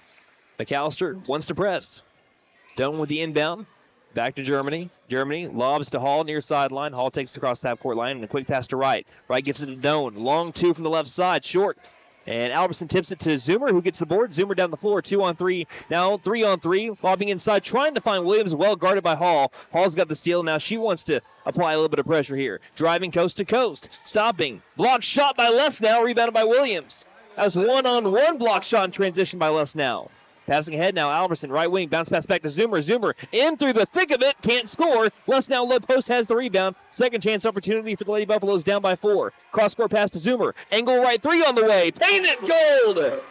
3 of 3 for Zoomer, and it's a 1-point game.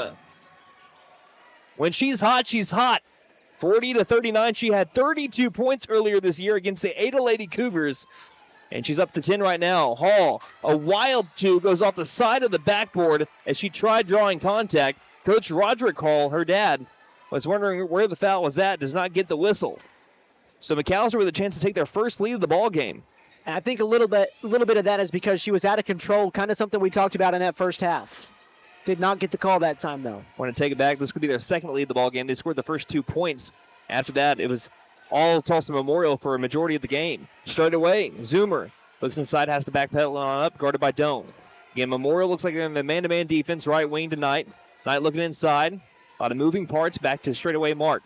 Lesnow quickly to Zoomer to the low post. Knight for 2. Knight can't give her team the lead. Ball's knocked out of bounds by Knight, trying to get it back. And it's still a 1-point deficit for McAlester, 40-39. And these two teams, pretty good defensive teams. They're not known for lighting up the scoreboard. Tulsa Memorial scoring less than 50 points a game. Same way for McAlester. They're under 45 points a game all the year. Pass top of the key, Wright. Wright trying to direct. Germany. Germany couldn't make the shot after she took it from the left side. Lesnow had the board. Ahead to Zoomer. 4:12 left in the third. And another chance for McAlester to grab the lead here. Lady Chargers have only scored 2 points in the third quarter. McAllister's outscoring them 8-2. Top of the key, lobbing inside to Lesnow. Lesnow back outside on an island. Zoomer, a little short. Heat check there for the sophomore. Rebounded by Germany, and the Lady Chargers go the other way, up by a point.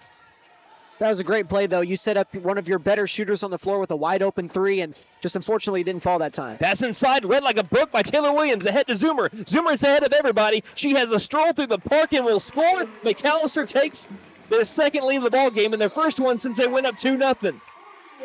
They have come all the way back, and they lead 41-40. Timeout, Tulsa Memorial. We'll take it with them. 3:34 left in the third quarter here on KNED. So, checking accounts. There seems like a ton to choose from, right? I was looking for one that didn't charge monthly fees, with bounce protection, and had mobile banking. I found the Bank NA. The Bank NA has been voted #1 for 10 years in a row in the McAlester News Capital's Reader's Choice Awards. The bonus is that they're local, so the money stays in town. Call 918-423-2265 or go in to find what you need in checking options. The Bank NA. Strong, secure, and ready to loan. Member FDIC, Equal Housing Lender.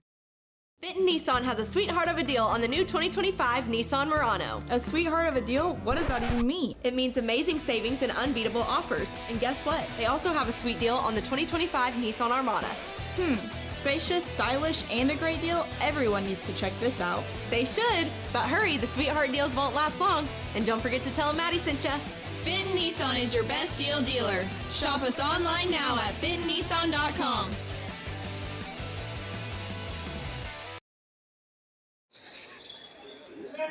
Whatever Coach Bashir said at halftime, put it on a motivational poster because I need it in the morning to get up. The McAlester Lady Buffaloes, a 10-2 run to begin the third quarter.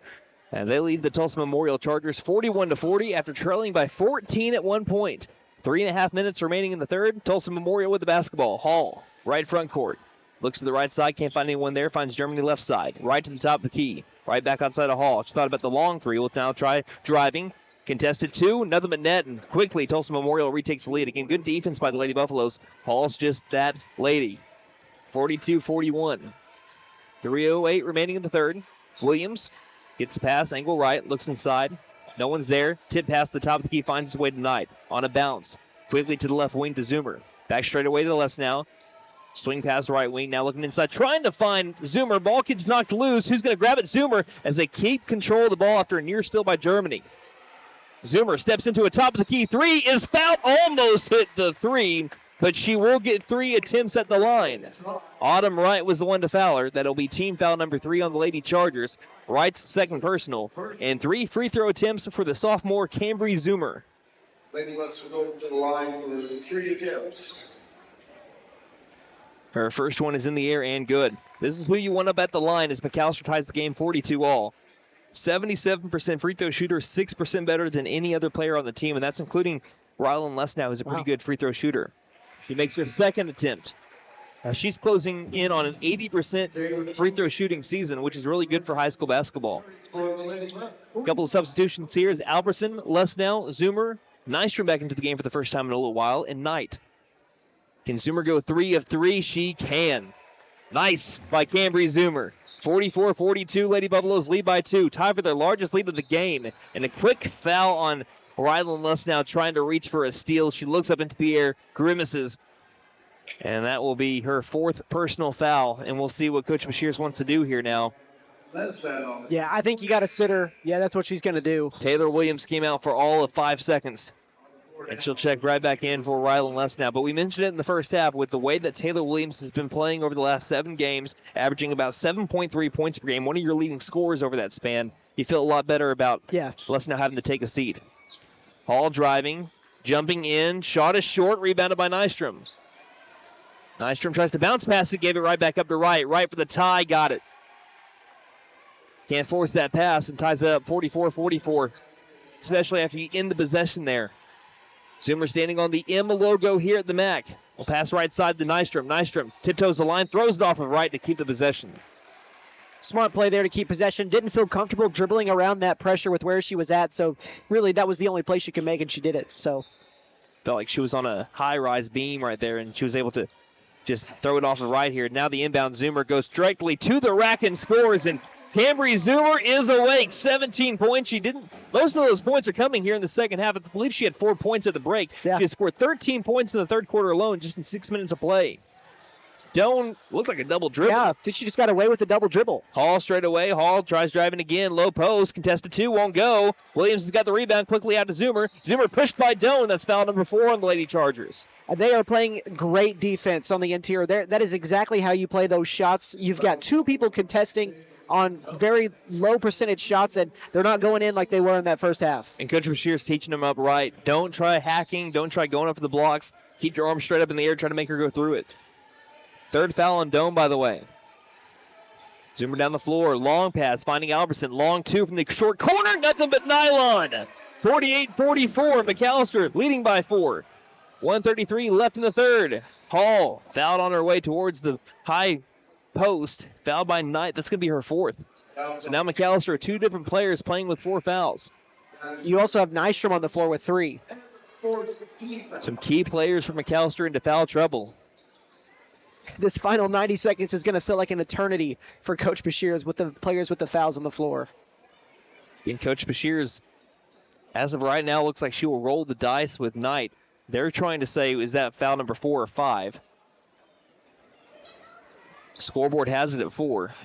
This will be a baseline inbound. That's what we have it at as well. So 1:32 left in the third. McAlester has won this quarter 17-6. Doan looking. Throws it away to the half-court line, and it was thrown away by Germany. Then Knight almost had her 5th foul as it gets coming loose.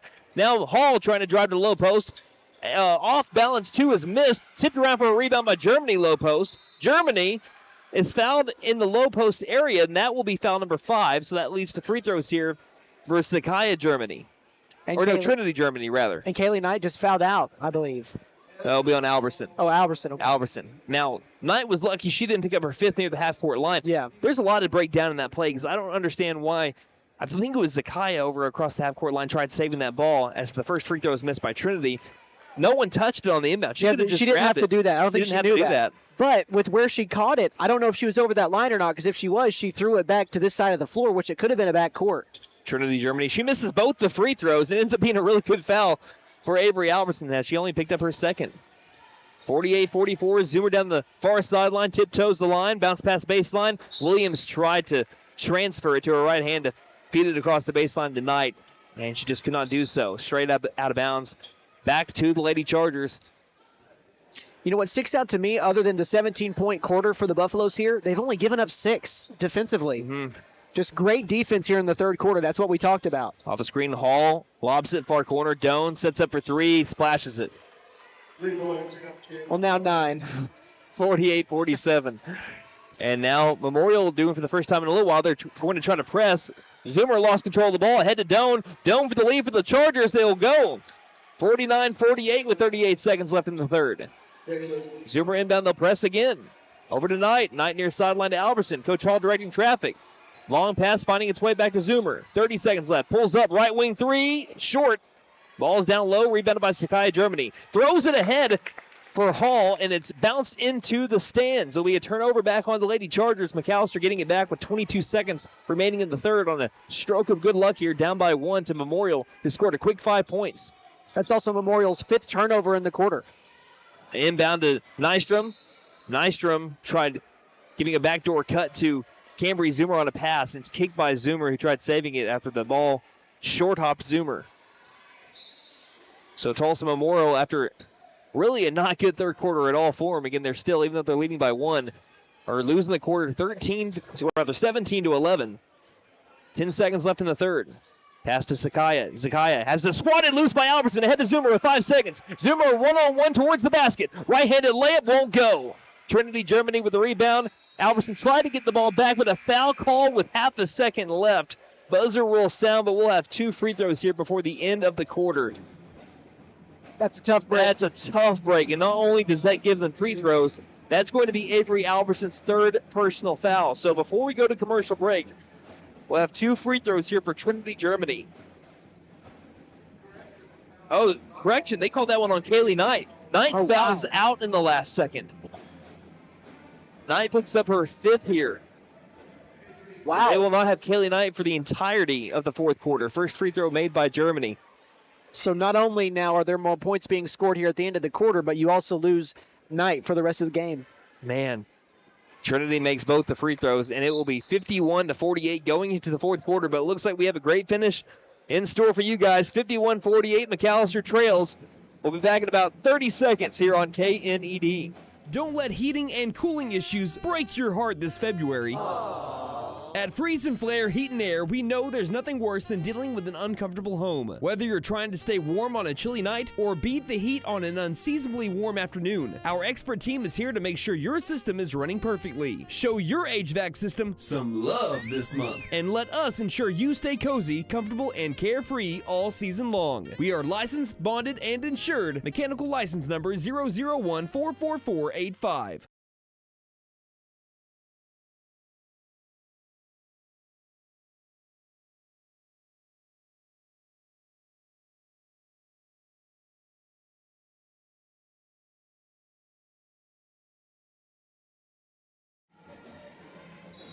Yeah. I guess we misspoke earlier as McAllister's entering the fourth quarter. They did call the foul on Kaylee Knight, but they have that as their fourth at the scores table. So McAllister trails by 3, and Kaylee Knight gets to stay into the game. 51-48 is our score. McAllister trailing by 3, getting the ball to begin the fourth quarter.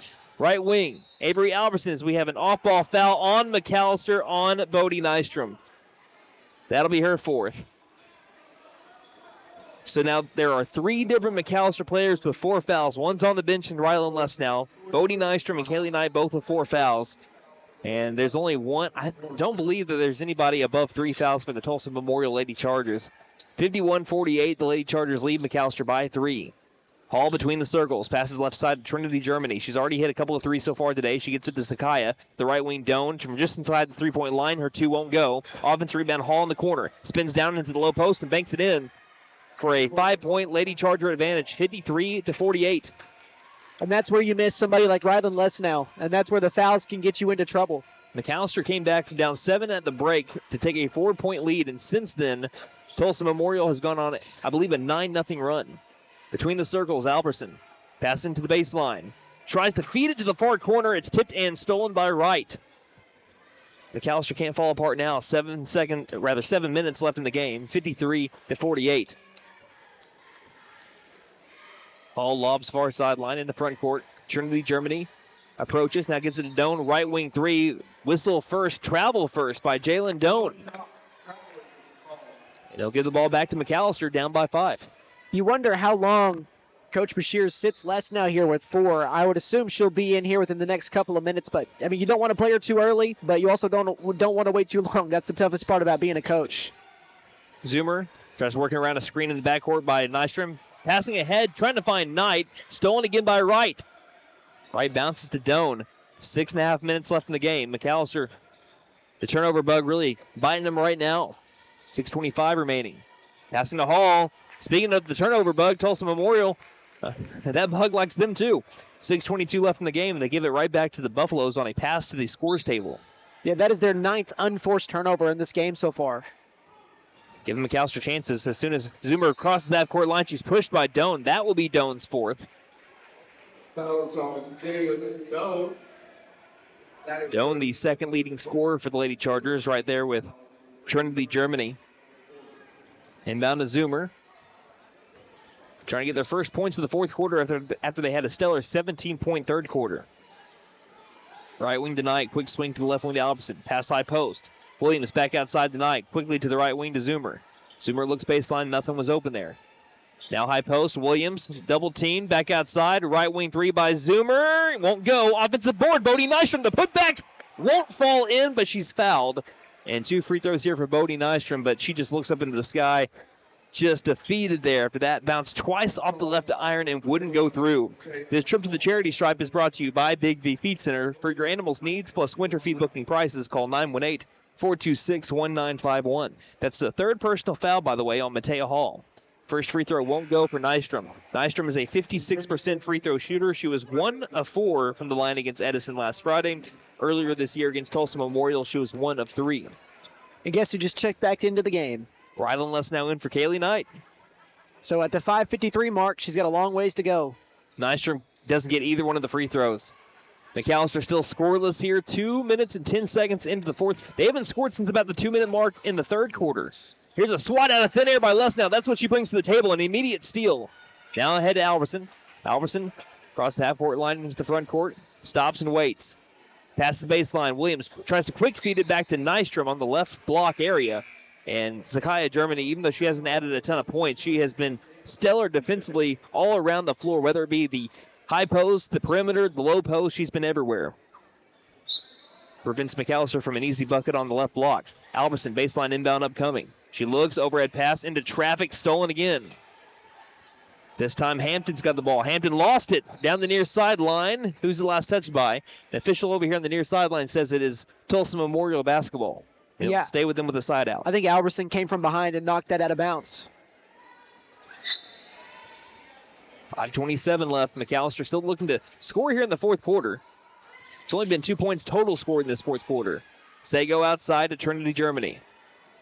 Outside is Zakaya. To the right wing to Hampton. Hampton shell pass into the corner. Hall guarded up well by Nystrom. Forces the loose ball and a steal by Williams.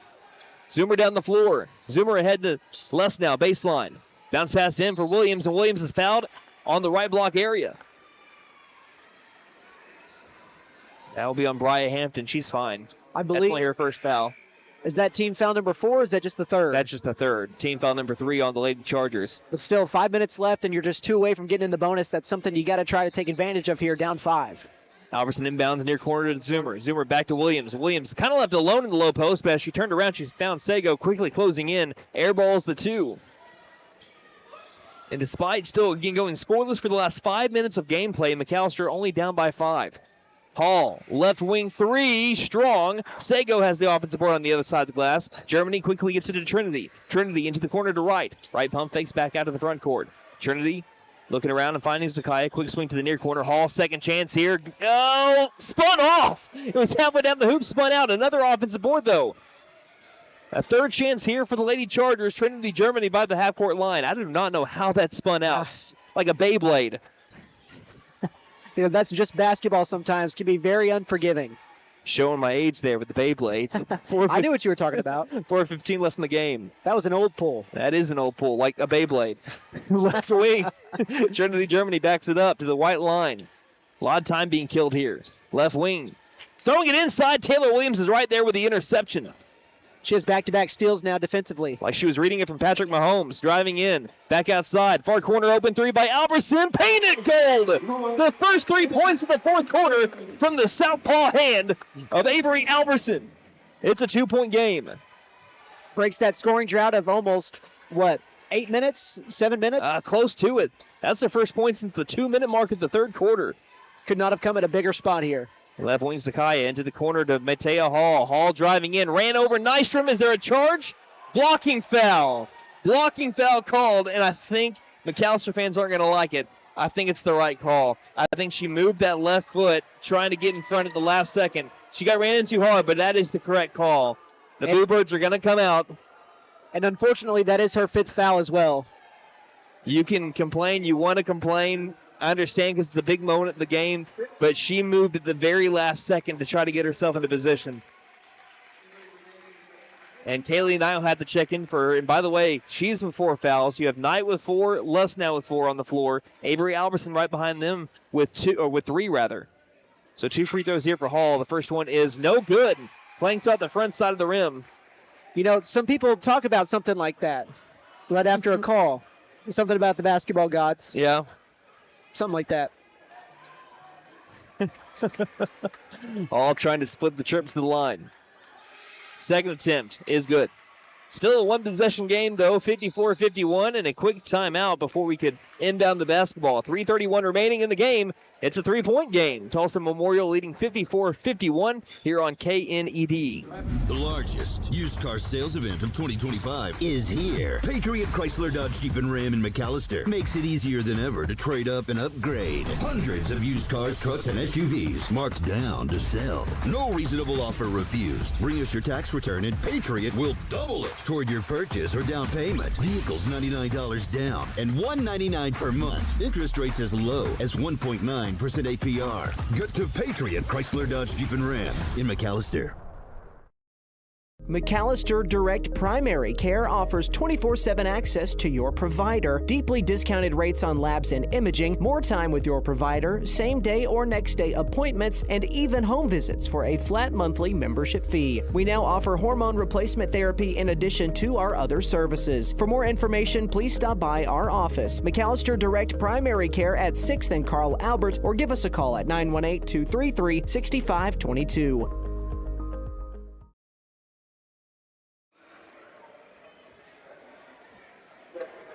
3:31 remaining here in this District 5A4 matchup between the Tulsa Memorial Lady Chargers and your McAlester Lady Buffaloes. It's 54-51, another close game here for the Cardiac Mac. Cambry Zoomer near sideline, working against the press. Goes in towards the corner, still in the backcourt. Got to get it across the timeline. She does so with the dribble. To the far sideline, lost the ball, gathers it back into the corner. Now goes baseline, still with the ball, and she'll be fouled by Sego along the baseline. That's team foul number 4 on the Lady Chargers. They have no more to spare, and that's the 4th foul on Sego, one of the starters for the Lady Chargers. Zoomer said, I don't need to pass the ball. Worried me for a second, though, with that 10 seconds looming. Almost lose on the far sideline. Yeah. Loss. Lobbing out, finding Knight right wing back to Alberson. Alberson far corner, driving in, bounce pass late, baseline for the tie. Got it. Excuse me. Down by 1 now, brings it to a 1-point game. Taylor Williams, the baseline jumper, makes it a 54-53 game. 3 minutes left. Trinity Germany dribbles to the right front court, stops, guarded by Alberson. Bounce pass high post. Hall driving again, splits the defenders, up for 2, can't get it back. Ball's tipped out of bounds, last touch by Hall that tried to grab it back. Lady Buffalo basketball with a chance to take the lead. And the defense really has settled in.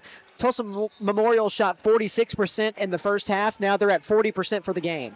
Across to Lesnow. Lesnow 3-on-2 has the number. Skips it down late for Williams. Williams gives McAlester the lead, and she enters double digits. It's 55-54. Strap in, folks. 2:38 left in the game. Timeout called by Roderick Hall. We'll take it with them. 55-54, the black and gold in front here on KNED. Stipe Law Firm, your first call when the unthinkable strikes for over 80 years. We focus on wrongful death, personal injury, truck and oil field accidents, insurance bad faith, probate, end-of-life preparation, and Social Security disability claims. We are here to advocate for you in all of your legal needs. We are a full-service law firm with over a century of experience representing Oklahomans across the state, professionally and discreetly. We win our cases in courtrooms, not on social media. Call today, 918-423-0421, or go online to stipelaw.com.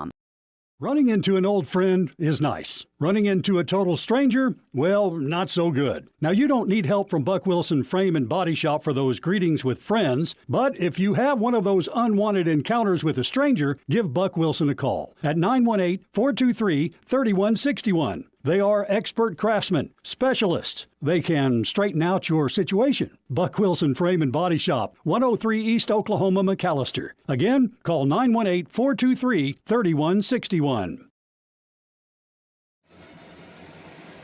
Major playoff implications in this one. Only one game separates the 5-seed Tulsa Memorial from the 7-seed McAlester. It's 55-54, McAlester down by 1 with 2.5 minutes remaining in the game. And quickly we have a foul nearly out of the timeout on Taylor Williams, who pushed Hall in the back. That'll be Williams' second personal foul. Scoreboard is showing that as McAllister's third team foul. If someone's going to foul, you'd want it to be her, though. Plenty of fouls to give on her side, at least. I know 2 more left for the team. Bounce pass, high post, back out. Germany for the lead. Got it. Trinity Germany right down the barrel. 56-55. She's up to 16 points. Lesnow fouled by Hall. That'll be Hall's 4th foul. And also, that's team foul number 5. Immediate free throws for Rylan Lesnow. Yeah, that's exactly who you want at this point in time. Lesnow, I mean, she's an underclassman, but she's probably the leader of this team. And it's a big moment here for the Buffaloes. She can either tie it up or give them the lead. So Rylan Lesnow coming off a 24-point performance last Friday against Tulsa Edison. Chance to tie it up here with this first shot. Got it. We're back tied up 56-all. A lot of back and forth here in the fourth quarter for McAlester. Erased a 14-point deficit from the first half. Second shot is made and McAllister's back in front. After missing her first, she's now made 6 in a row from the free throw line. McAlester pressing. They beat the press. Hall down the far sideline. Hall driving, giving up late to Zakaya. Zakaya couldn't handle the ball. Last touch by Zakaya. Rylan Lesnow almost made a mistake by trying to get it anyway. But it will be with Lady Buffaloes with a 1-point lead. By the way, timeout watch. 2 left for Tulsa Memorial. 3 left for McAlester. Avery Alberson will inbound, finding Lesnow far sideline. Lesnow double team to Zoomer in the backcourt. Still with Alberson. Alberson across the half-court line. She dribbles near sideline. Double team. Finds Knight near corner. Quickly to Williams. Williams couldn't handle it baseline. Turnover McAlester with 1:58 left. Again, one game separates these two teams. The two teams remaining on Tulsa Memorial schedule, Will Rogers and Coweta. For McAlester, it's Pryor and Tahlequah. That's what's separating the 5 from the 7 seed. Tulsa Memorial beat McAlester earlier this season on January 14th by 11, 57-46. McAlester trying to split the season series. 1:38 left in the game. Driving in Hall. Floater from in the paint won't go. Gets her own rebound. Second chance for the lead. Won't go from the short corner. Knight gets the rebound. We'll have a jump ball here. McAlester fans are running a foul. It'll be a jump ball regardless, though, and it'll stay with Tulsa Memorial. And it's been a long time since I heard the MAC give out boos like that. Yeah, we've got a full crowd tonight, and they're letting the referees know it. Doan will baseline inbound, ride the glass. They wanted contact on the rebound by Knight. Inbound Hall, low post. Hall, spin around jumper, won't go with a shot. Albertson has the rebound. Hall's got to be careful. She's playing with 4 fouls. Zoomer splits the defenders. Should have been fouled by Hall. That should have been her 5th. And a timeout call by Coach Bashirs with 1:18 left in the game. She wants to talk over the game plan with a 1-point lead and 1:18 remaining. 57-56. We'll take a break and return here on KNED. Hey guys, it's Sam from Sam Wampler's Freedom Ford in McAlester and Eufaula. With 2 locations to choose from, we have close to 200 vehicles on the ground and coming in. And with vehicles starting at $29.95, we have something for everyone. And if you need parts or service, we are loading up at both locations to serve you better. Plus, with our mobile service van and our pickup and delivery, we can help you with sales and service no matter where you are. So come see us at Sam Wampler's Freedom Ford in McAlester and Eufaula and let us make it happen for you.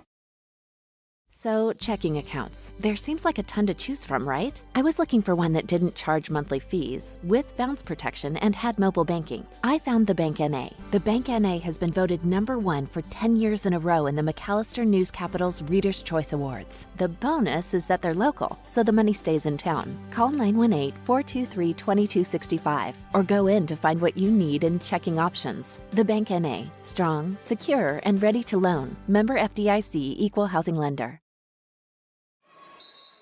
2 timeouts remaining for each team. 1:18 remaining in the game. McAlester leading 57-56 in this pivotal district matchup.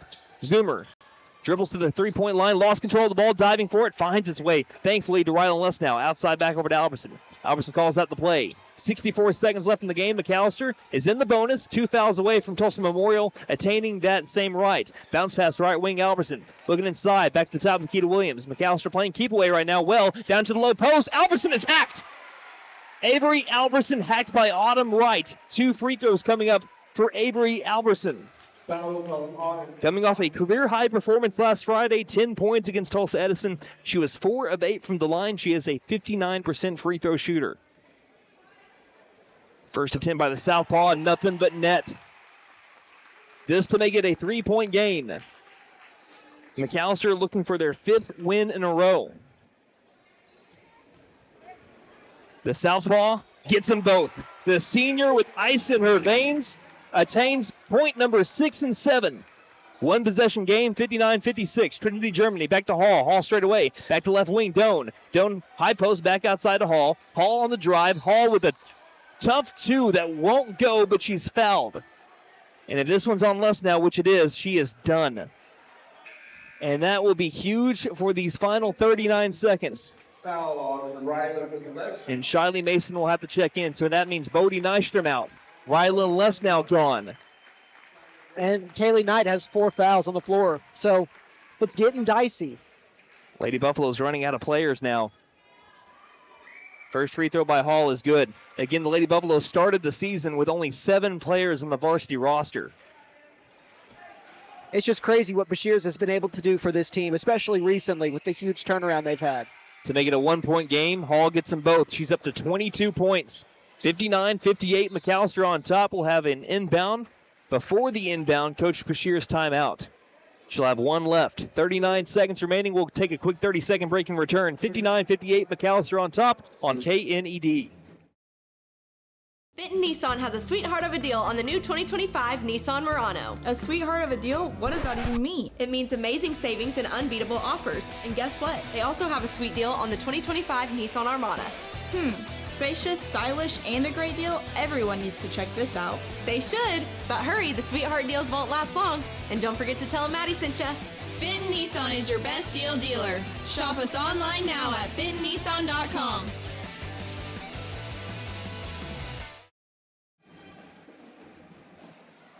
Well, when the home crowd has come out to watch the McAlester Lady Buffaloes, they have been treated well over the last few games, although they might want to bring their pacemakers with them. It's been a 6-point game, 5-point game, 2-point game last time out against Tulsa at Will Rogers a week ago.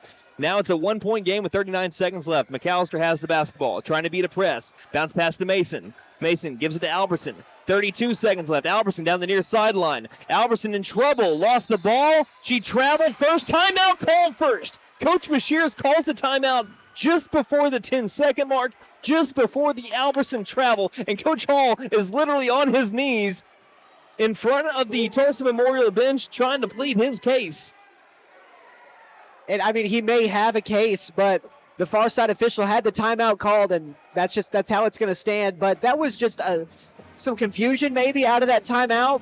No, really, it was a lack of urgency is what it was, because you were very, very close to that 10-second call. And I'll ask you, does it reset after the timeout? Yes, it does reset. So McAlester will have another 10 seconds to try to get it across the floor. They've got to move much quicker here if they want to get this past the midcourt line. And if you look at when that play started, it was at 39 seconds. If you look at the clock right now, it's 29.4. So either way, that was looking to be a turnover for Memorial. McAlester playing with two of their starters tonight. They both fouled out. Inbound to Zoomer. Zoomer with 27 seconds in the backcourt. Going far side, going back near side, got to cross that four line. Does so, splitting the defenders. Bounce pass, tries to find Williams down low. It's stolen by Sakai Germany. Germany across the half-court line with 15 seconds. Hall tried giving it to the right wing to Doan, and a timeout called first by Roderick Hall with 15 seconds left. I saw what Zoomer was doing. She found a wide-open Taylor Williams in the right block, and if she scores there on an easy two, on a shooter that's shooting nearly 50% on the season, it's a 3-point game. And so far, the Lady Chargers 3-ball has gone completely cold in the entire second half, with the exception of the final 10 or so seconds of the third quarter. But instead, a swipe and a steal leads to what looks like one more possession here for the Tulsa Memorial Lady Chargers down by one, 59-58. I mean, what a sequence. I mean, we both saw it. She had a player there in the low post near the baseline. Just, it was a better defensive play. And if they don't make that play, they're down by 3. So that was something they absolutely needed. And that was a big timeout, because I thought we were also pretty close to getting a turnover back after Hall picked up that basketball. So some big turnovers for both coaches here to save a possession for their teams. 15 seconds remaining here at the MAC in the final week of the regular season. In a pivotal district matchup, Tulsa Memorial down by a point. 15 seconds remaining. Tulsa Memorial has one timeout left. Coach Bashirs of McAlester, none. Germany will do the inbound honors to Doan. 13 seconds, here we go. Doan to the high post. Trinity Germany, right elbow. Bounce pass inside in the paint. Hall is fouled on the floor. That will also be foul number 5 on McAlester regardless. Free throws coming up for Matea Hall. Taylor Williams will pick up her third foul with 8 seconds left. And now you got to block out. You got to just expect that she's going to miss one. You want her to miss both, but, I mean, you really need to block out here. You don't want to give up one make and then a rebound putback. Hall's first free throw is missed. It's still a 1-point McAlester advantage.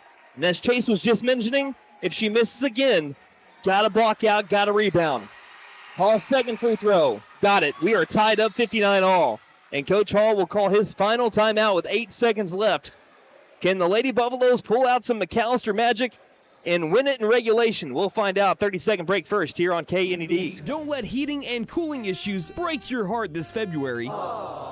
At Freeze and Flare Heat and Air, we know there's nothing worse than dealing with an uncomfortable home. Whether you're trying to stay warm on a chilly night or beat the heat on an unseasonably warm afternoon, our expert team is here to make sure your system is running perfectly. Show your HVAC system some love this month, and let us ensure you stay cozy, comfortable, and carefree all season long. We are licensed, bonded, and insured. Mechanical license number 001-44485. Here we go. Final 8 seconds of regulation, 59-59. The McAlester Lady Buffaloes will have the basketball. Zoomer gets the inbound, and we are underway. Long pass. Being tipped by Germany with 3.7 seconds left. That might actually really help out McAlester. They get a side out here.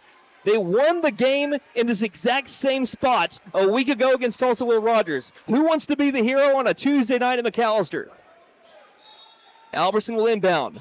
Finding Williams. Quick pass to Zoomer. Zoomer on the drive for the win. She missed it. Little bit strong. That was the same exact play that they drew up to beat Tulsa Will Rogers a week ago. And the layup contested a little too strong by Cambry Zoomer. And buckle up, we have free basketball here in the Heartland. 59-59. We'll take a quick break and return here on KNED. The largest used car sales event of 2025 is here. Patriot Chrysler Dodge Jeep and Ram in McAlester makes it easier than ever to trade up and upgrade. Hundreds of used cars, trucks, and SUVs marked down to sell. No reasonable offer refused. Bring us your tax return and Patriot will double it toward your purchase or down payment. Vehicles $99 down and $199 per month. Interest rates as low as 1.9% APR. Get to Patriot Chrysler Dodge Jeep and Ram in McAlester.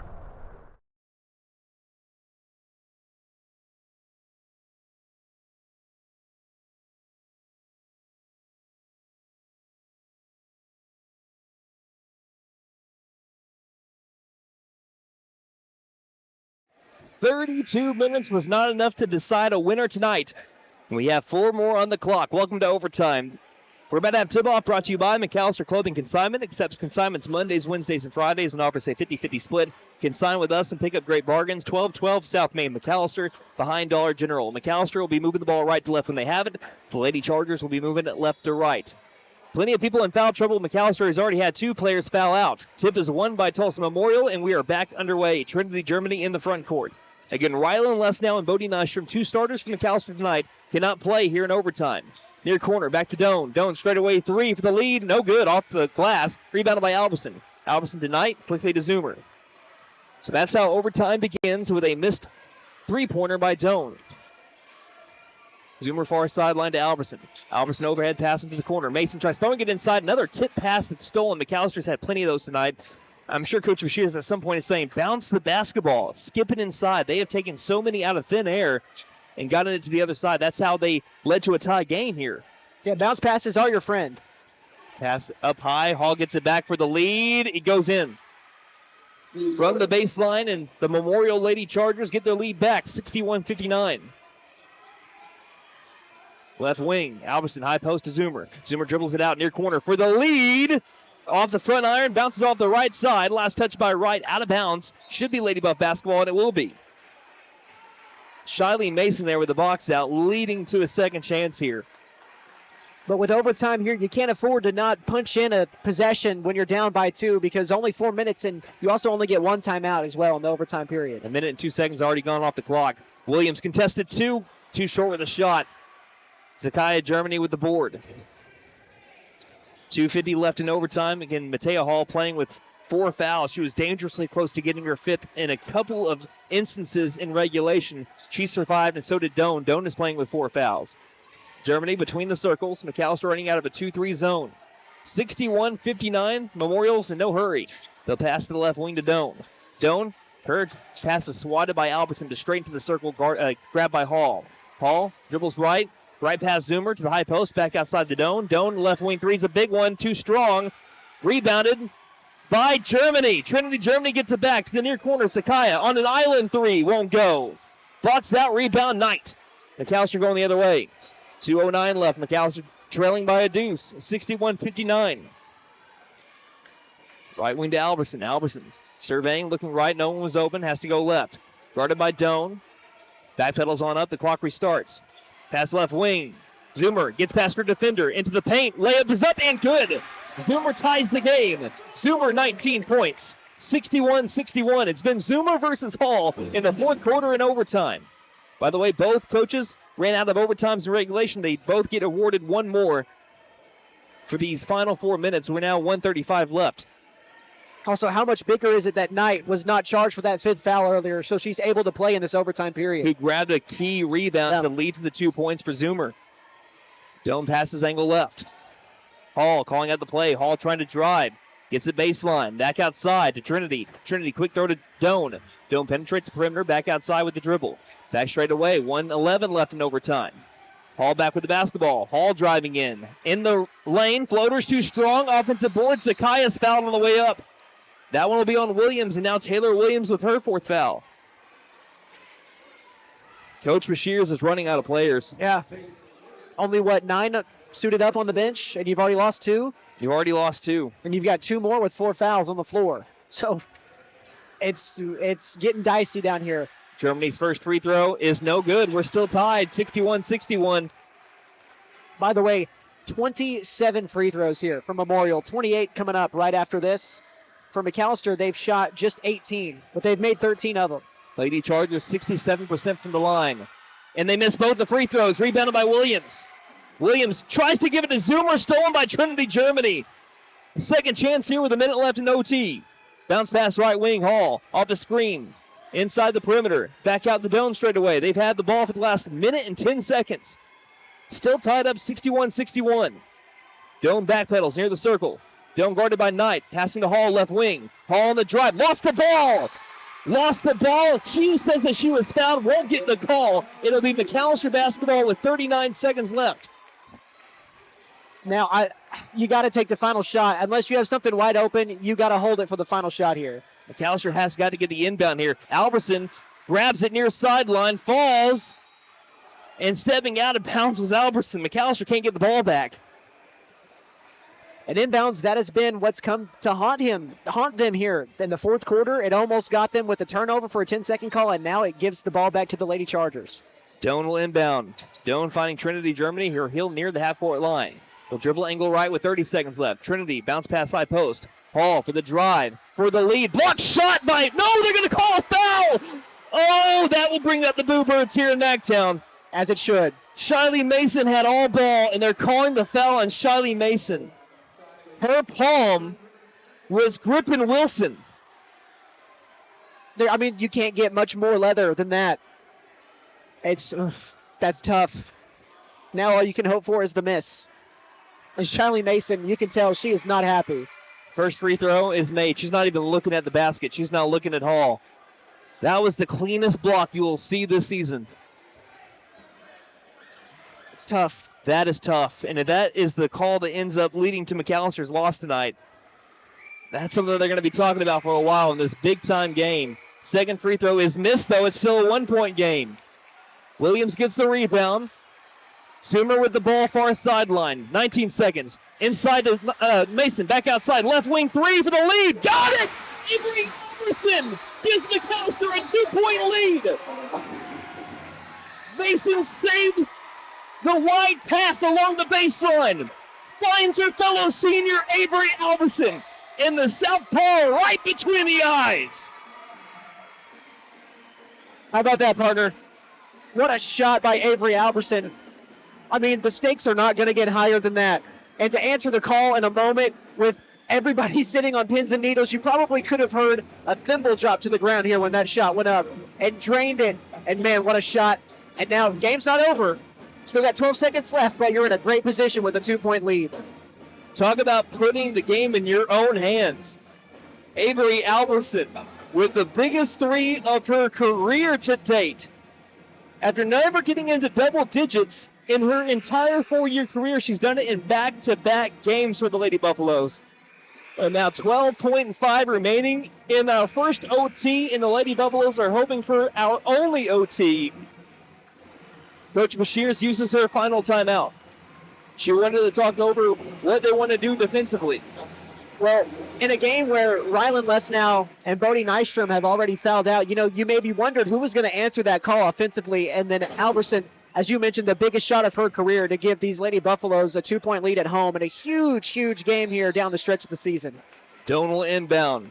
Here we go. Trinity Germany across the half-court line. Can McAlester get one more stop? Well, we'll have to wait 30 seconds at least to be able to see if we do. 4 seconds went off the clock during that span. 8.3 left. We'll keep it here because no one really wants to sit through another commercial. I'm sorry, our sponsors, but I think even our sponsors are just on the edge of their seat, if not standing up right now. But we'll give you some love. Sam Wampler's Freedom Ford, D-Bank and A, Fitton Nissan, Friesen Flair, Heat and Air, Patriot Chrysler Dodge Jeep and Ram McAlester, McAlester Direct Primary Care, Stipe Law Firm, and Buck Wilson Frame and Body Shop. Thank you guys for putting us on the air, not just tonight, but all season long. But tonight has been a beauty. If you came to this game, it's well worth the price of admission. It's been a loud environment. Everyone is in surrender cobra so far, even though we still have 8 seconds left. Our rates are off the chart. I was going to mention, but with that three-pointer for Alberson, 4 of the 7 Lady Buffs that have played tonight are in double figures. That'll do. That'll do. One more possession in OT for the Tulsa Memorial Lady Chargers. Down by a bucket to the McAlester Lady Buffaloes. Doan will inbound in front of her own bench near sideline. Doan looks, finds Trinity. 7 seconds to the left wing, to right. Back to Trinity, 4 seconds. Right wing to Doan. Inside the Hall. Hall low post for the tie. Short. That comes loose. McAlester wins. McAlester wins. 64-62.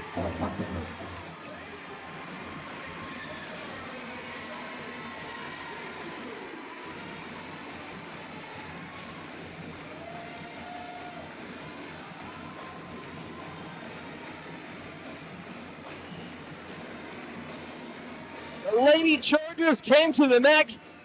The Lady Buffaloes charged into battle, and they win their 5th in a row to still have a shot at the 5 seed. With 2 more games left in the regular season, ladies and gentlemen, Lady Buffalo fans far and wide, grab that brush and paint that win column black and gold. They don't get much bigger than that. 64-62 the final. Let's look at our post-game stats, brought to you by Barlow Built Performance and Automotive, your full-service automotive and transmission repair shop, brake work and heat and air repair. Plus, we do MIG and TIG welding. We're McAllister's only full-time exhaust shop, from race cars to your grandma's cars. We do it all. We sell tires and wheels. Barlow Built Performance and Automotive, 2201 North Main Street, McAlester. Open Monday through Friday, 8 a.m. to 5 p.m. Call 918-318-0323. Buddy, 36 minutes and overtime performance. Let's look at the post-game stats. Well, I kind of gave it away a little bit earlier, but 4 Lady Buffaloes scored in double figures tonight, and they were led by Cambry Zoomer. She had 19 points tonight, 6 of 15 from the floor, made 3 3-pointers as well, was 4 of 5 from the free throw line, also threw in 5 rebounds, also had 2 steals to go along with that as well. Behind her, Rylan Lesnow, who didn't even get to play that final overtime period. She was the second leading scorer. She had 14 points, had 3 rebounds as well, a steal and a block. She shot 4 of 6 from the field.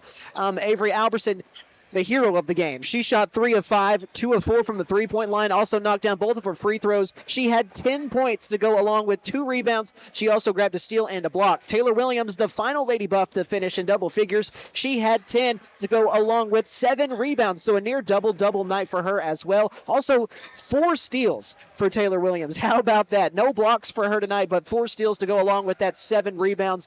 And just filling the stat sheet up tonight. Bodie Nystrom, who also fouled out, she had 6 points and 4 rebounds, also had a steal to go along with it. And then Shiley Mason, she had 5 points, 2 rebounds. And then Kaylee Knight, she did not score a point tonight, but she had 3 rebounds to go along with her 0 of 1 from the field. Now, on the team side of things, McAlester, they made more shots than the Lady Chargers did. 23 of 51 for 45%. The Lady Chargers were 19 of 53. That is a 36% clip. They both ended up making the same number of threes. Both made 5. McAlester was 5 of 12.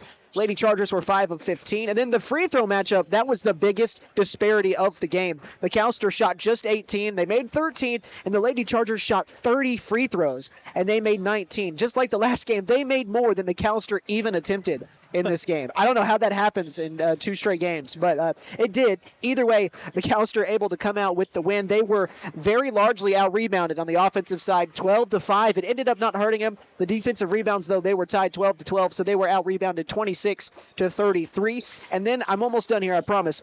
9 steals and 11 turnovers combined. With that, makes it 20 total turnovers from the Lady Chargers tonight. McAlester forced 20 turnovers. In turn, though, they had 21 of their own. So they'll have to clean that up, but it ended up working out for them tonight, and finally they won the block column 2-1. And we're going to be having our final thoughts in this game, but we have another one in store. We have number 5 against number 1. We have the nightcap tonight.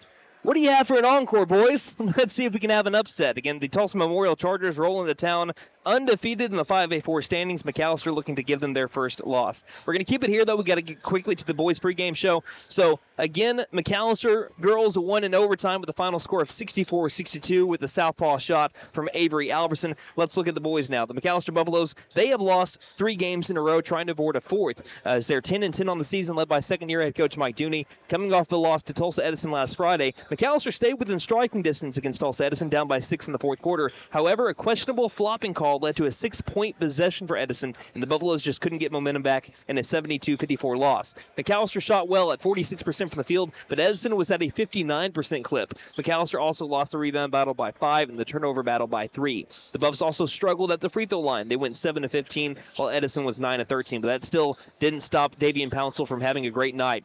On 10 shots, he made 8 of them, 18 points. Was also having 6 rebounds to go along with it. Rodney Washington had 13 points. He is 61 points away from 500 as a freshman. And Brandon Smith with 14 points on 43% shooting and 2 steals. Looking at the 5A4 standings, Tulsa Memorial, as we mentioned, undefeated 11-0, plus 149. Tulsa Will Rogers at second at 10-2, plus 80. Edison, number 3, 8-4, plus 71. Tahlequah at 4th, 5-6, negative 10. McAlester at 5th, 4-7, negative 14.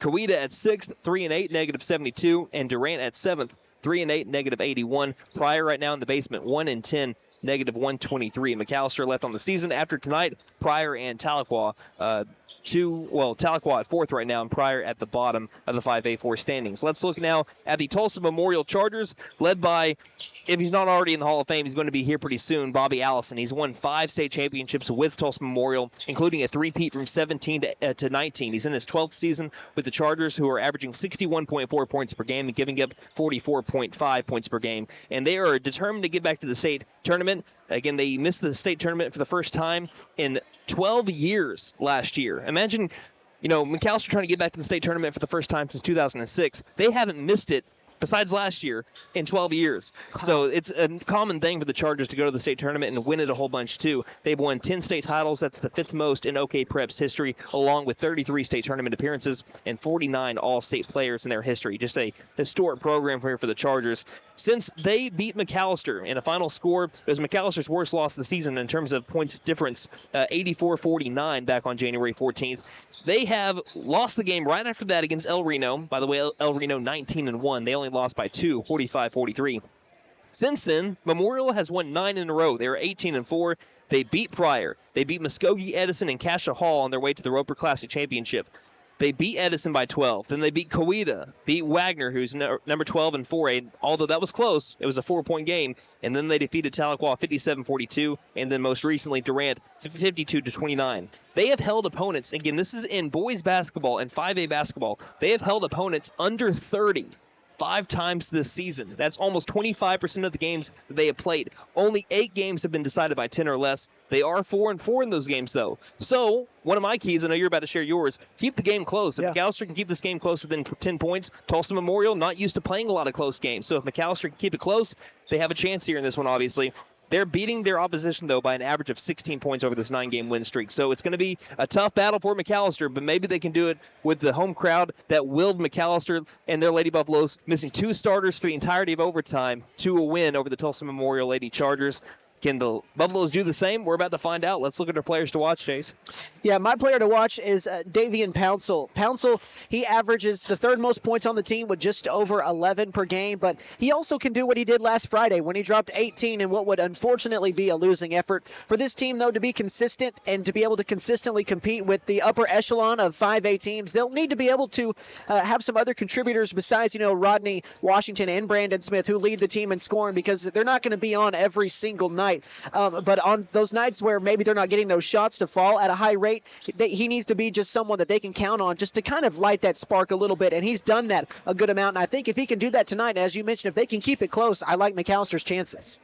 Now going to our keys of the game. Again, I mentioned if they can keep it close, again, Tulsa Memorial not used to a lot of close games. McAlester has a better chance. What are some keys to the game for you, Chase? And I think part of that, with what you said, keeping the game close, Memorial, they're going to shoot a lot of outside shots. So what you have to do is rebound, limit the second chance opportunities. That was one of the issues against Will Rogers that contributed to that 3-point overtime loss the last time I was out here with you guys. I know it'll take more than that to beat a team like Memorial, but that is just one piece of that puzzle that has to go right for the Buffs tonight. They're going to have to play one of their best games of the season. As you mentioned, this game last time earlier this year was their worst loss of the season. So they're going to have to play pretty well, and it starts with rebounding. Yeah, look out for Jaleel Cotton for the Memorial Chargers, leading the team in points per game, field goal percentage, and rebounds per game. And also, if anyone has it from beyond the three-point line, make sure it's not Fabian Harris. He leads the team in three-point percentage at 43%. And Antonio Love, a team-leading 77% at the free throw line. We'll take a break. In 2 minutes, we'll be having our starting lineups announced for the boys' game, trying to be as good as what the girls' game just was in a 64-62 overtime win. We'll take a break. 2 minutes. We'll be back here on KNED. McAlester Direct Primary Care offers 24/7 access to your provider, deeply discounted rates on labs and imaging, more time with your provider, same day or next day appointments, and even home visits for a flat monthly membership fee. We now offer hormone replacement therapy in addition to our other services. For more information, please stop by our office, McAlester Direct Primary Care at 6th and Carl Albert, or give us a call at 918-233-6522.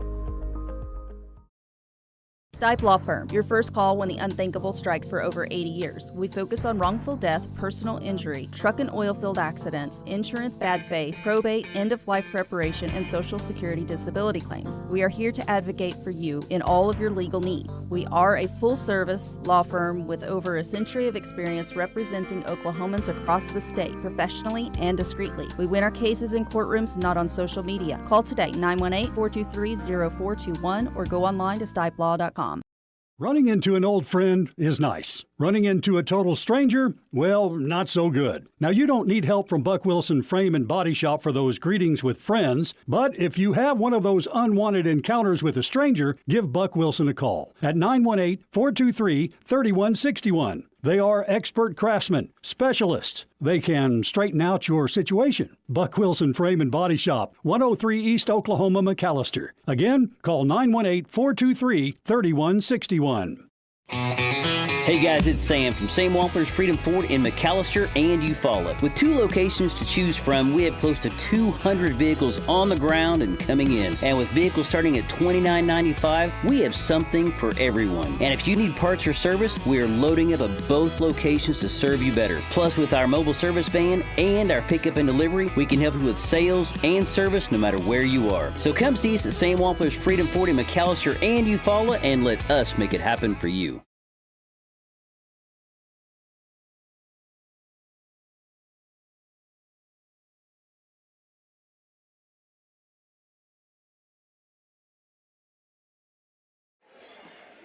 It's already been a great night here in the 74501. The McAlester Buffaloes trying to make it an even better night. If they can beat the Tulsa Memorial Chargers, it will be in upset fashion. Tulsa Memorial undefeated in 5A4 district play. I believe they are a win away, I think 2 wins away actually from guaranteeing the District 5A4 championship. But they are right now just a game and a half over the Will Rogers Ropers, and they have a game between Tulsa Memorial and Will Rogers left on the schedule this week. We're about to have our starting lineups. Let's start off with the Tulsa Memorial Chargers, led by head coach Bobby Allison in his 12th season, a 5-time state champ with the Tulsa Memorial Chargers. Starting off with number 15, Jaleel Cotton, the forward/power forward senior, standing at 6'6". Number 20, Jarrell Colbert, the 6'2" senior. Number 21, Jaden Johnson, the 6'6" senior. Number 22, Fabian Harris, the 6'3" junior. And number 24, Antonio Love, the 5'11" senior. The same starting 5 that we saw last time that Tulsa Memorial played McAlester, with the exception of Jarrell Colbert is starting instead of Jalen Branch. Now for the McAlester Buffaloes, 10-10 on the year, led by second-year head coach Mike Dooney. This is how 1 through 5 looks, as it's looked for nearly the entire season. The sophomore forward, number 1, Devion Bickham, starting for McAlester, a 6.2 points per game getter, a 6 rebound per game grabber. Sophomore guard, number 2, Brandon Smith, leading the team in three-point percentage at 41% and steals per game at 3.2. Freshman guard, number 3, Rodney Washington, leading the team in 22 points per game, 6.7 boards a game, and 1.4 rejections a game. Sophomore guard/forward, number 5, Davian Pouncil, coming off an 18-point performance where he led the team last Friday against Tulsa Edison. And rounding out the starting 5 for your McAlester Buffaloes, the senior guard, number 10, Alex Dooney, leading the team in season plus-minus play. And that is your starting 5 for the McAlester Buffaloes, wearing their home white-on-white uniforms with the black numerals on the front and back, and McAlester in cursive across the front. As for the Tulsa Memorial Chargers, they'll be wearing their road blue-on-blue uniforms with the white numerals on the front and back, and Memorial in red across the chest. We're about to have tip-off, brought to you by McAlester Clothing Consignment. Accepts consignments Mondays, Wednesdays, and Fridays. It offers a 50-50 split. Consign with us and pick up great bargains. 1212 South Main McAlester, behind Dollar General. So, Chase, anything you want to mention before we get started here tonight? Well, Brandon, last time I was here, Rodney dropped 40. So I'm not saying that's going to happen tonight, but it would be a huge help for these Buffaloes because this is going to be a tough matchup. I mentioned in my pregame to the Keys, they're going to have to play one of their best games of the season tonight.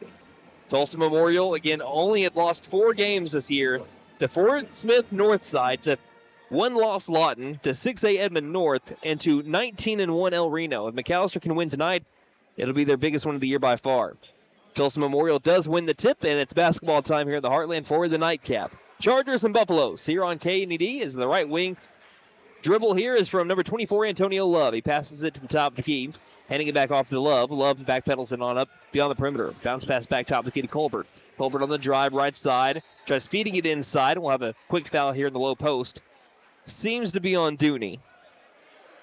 No, it's going to be on Rodney Washington. Yeah, I thought it was Dooney as well. Dooney raised his hand, too. I mean, that doesn't mean anything. No, I respect it, though. Lobbing it out. Fabian Harris with the ball, angle right. Harris back to Love, straight away. 25 seconds into the first quarter, opening possession by either team.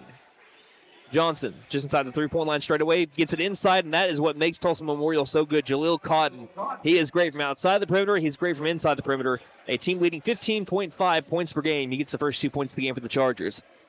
Just 40 seconds into the first quarter, Alex Dooney running point, gives it to Smith. Right in front court. Smith to Washington. Washington fakes the long 3, drives in, right side the lane, up for a tough 2, banks it in. Rodney Washington drew the contact, got the 2, and it's tied up 2-2. 7:03 left in the first. Man, that's a tough finish from a tough player. Tulsa Memorial and McAlester went back and forth for the first half before Tulsa Memorial outscored McAlester in the third quarter, 31-8. That was really the difference in the game, was the second half. But McAlester played a good first half. Can they do it again, but put all 4 quarters together? Once again, putting his defender in the washing machine, Jaleel Cotton. Spin move, hook shot good, 4-2 our score. Dooney angle right. Dooney trying to drive, stopped. Backpedals on up, jump stops inside the paint. Dooney, tough 2, won't bank in, rebounded by Johnson. Memorial the other way.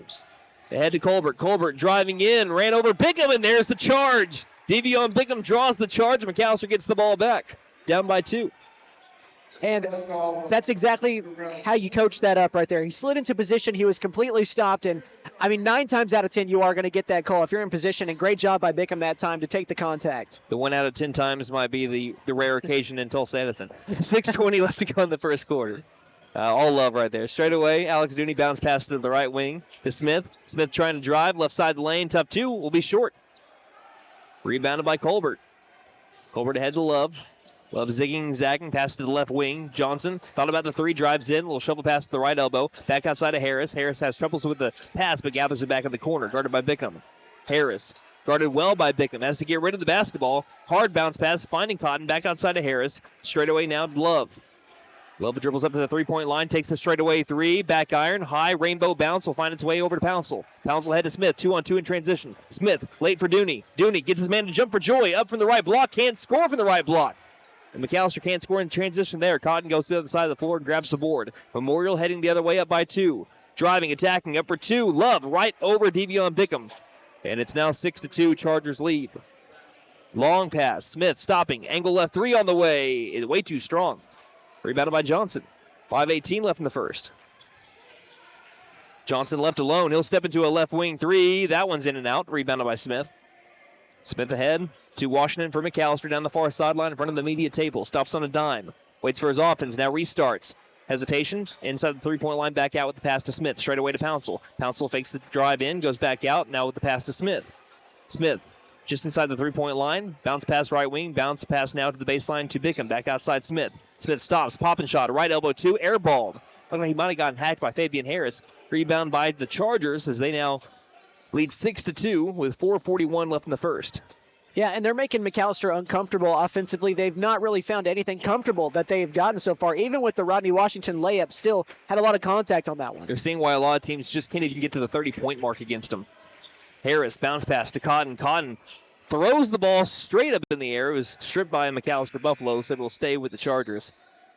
At first, I didn't think anyone would have to watch out for a shot or a pass along the railing, but up above the backboard there. But it'll stay with the Chargers. Johnson, bounce pass inbound to Love, far corner. Love driving past Phillips, up for two, over Devion Bickham as well, and scoring to make it 8-2. McAlester down by an early 6 points against the best team in 5A4, one of the best teams in the state, quite frankly. And McAlester gives it up to Devion Bickham on a backcourt violation.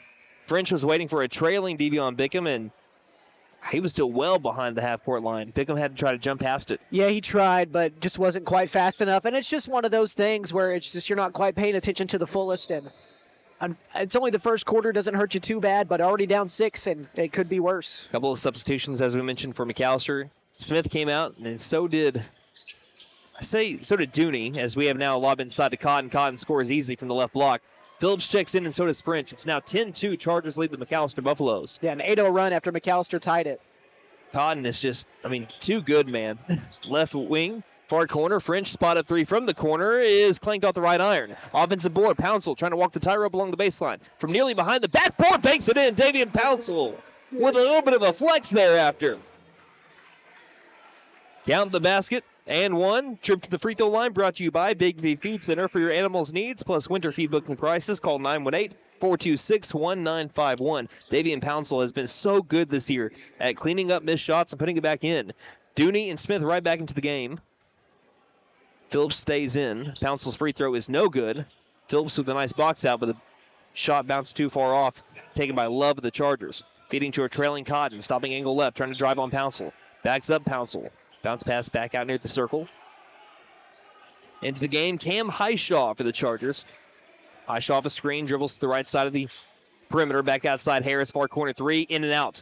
43% three-point shooter, misses that one, but again, Jaleel Cotton, so good down in the paint. Offensive rebound, putback is good, 12-4 at the score. Kind of just looks like he's playing a different game right now. We were checking before the game. He's got offers to 4 different colleges to play at the next level. Low post. Dooney up for 2. Over his man. Was able to score. Alex Dooney on the score sheet. McAlester now trailing 12-6. Yeah, Dooney with 3 field goal attempts here in the first quarter, which is kind of surprising. Not a guy that shoots the ball a lot. Well, going back to Jaleel Cotton, I believe one of his offers is from Seminole State right here in Oklahoma. Driving in, 2-pointer up, and too strong for Love. Ball comes loose, taken by Pouncil in the high post area, still in the backboard. He's able to feed to Dooney before he can travel, as he had to try to stop being trailed. The top of the key back to Pouncil. Pouncil will take the straightaway 3. Painted gold. Davian Pouncil loves the home crowd. McAlester pulls it to a 3-point game. I got to check his splits, man, on home games and away games, because I know he played really well against Tulsa Edison last Friday, but he brings something extra to the table when he knows that his home crowd is in front of him. Love near corner. Love has a lane, attacks it. Over Rodney Washington, who's just a hair late for the block.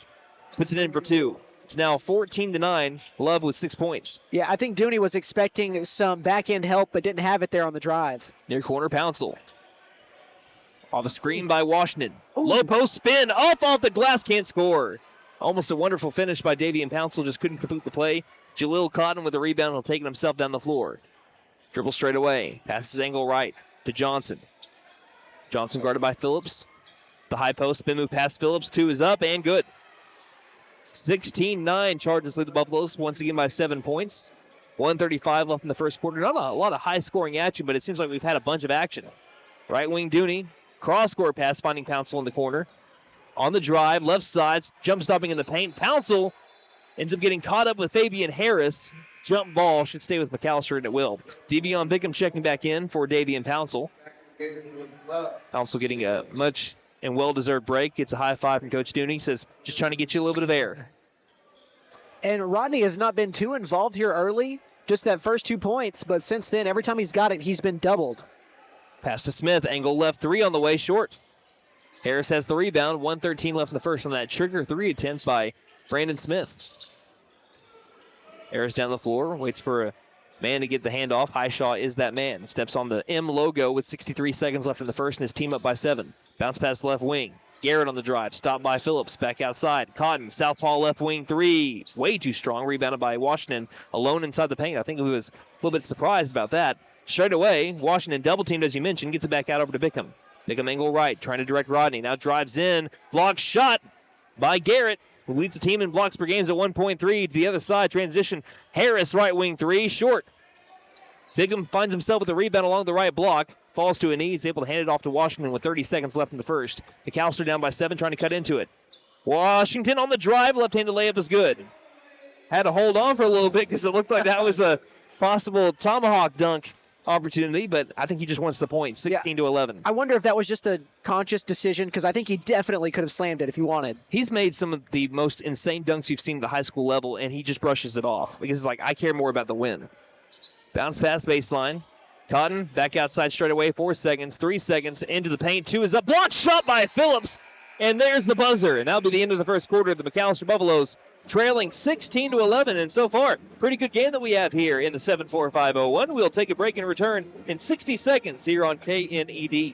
So, checking accounts. There seems like a ton to choose from, right? I was looking for one that didn't charge monthly fees, with bounce protection, and had mobile banking. I found the Bank NA. The Bank NA has been voted #1 for 10 years in a row in the McAlester News Capital's Reader's Choice Awards. The bonus is that they're local, so the money stays in town. Call 918-423-2265 or go in to find what you need in checking options. The Bank NA. Strong, secure, and ready to loan. Member FDIC, Equal Housing Lender.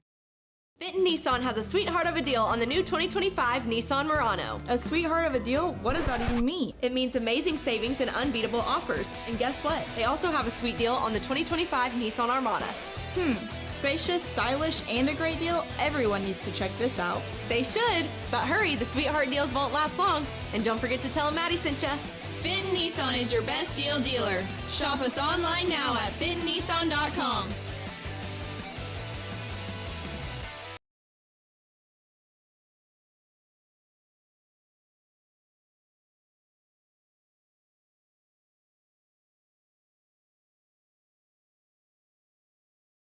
Entering quarter number 2, we've got a good one so far. 16-11, the Memorial Chargers lead the McAlester Buffaloes. Dooney guarding looked like love as he bounced past it to Johnson, and we are underway here in the second quarter, just 12 seconds in. On the left side of the half-court line, Chargers have the basketball, short corner far side. Back outside to Love, takes a off-balance far corner 3 that's short, rebounded by Smith near the baseline. Smith now takes it himself.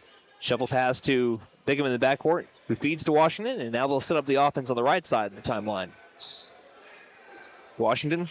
High post to Dooney. Dooney back to Washington. Straight away 3 on the way. Painted gold. Matching his number, Rodney Washington pulls McAlester within 2.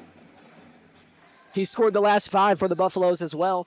Rodney had 29 points against Tulsa Memorial last time out on January 14th. You know, nothing but a thing. Just a little thing for the freshman. Pass inside. Back outside. On the drive, Garrett. Garrett fouled on his way to the high post. Not really a lot of fouls in the first quarter either. No, just the one, I think, on Rodney. Let me double check. He's got 2 now. No, that was Brandon Smith.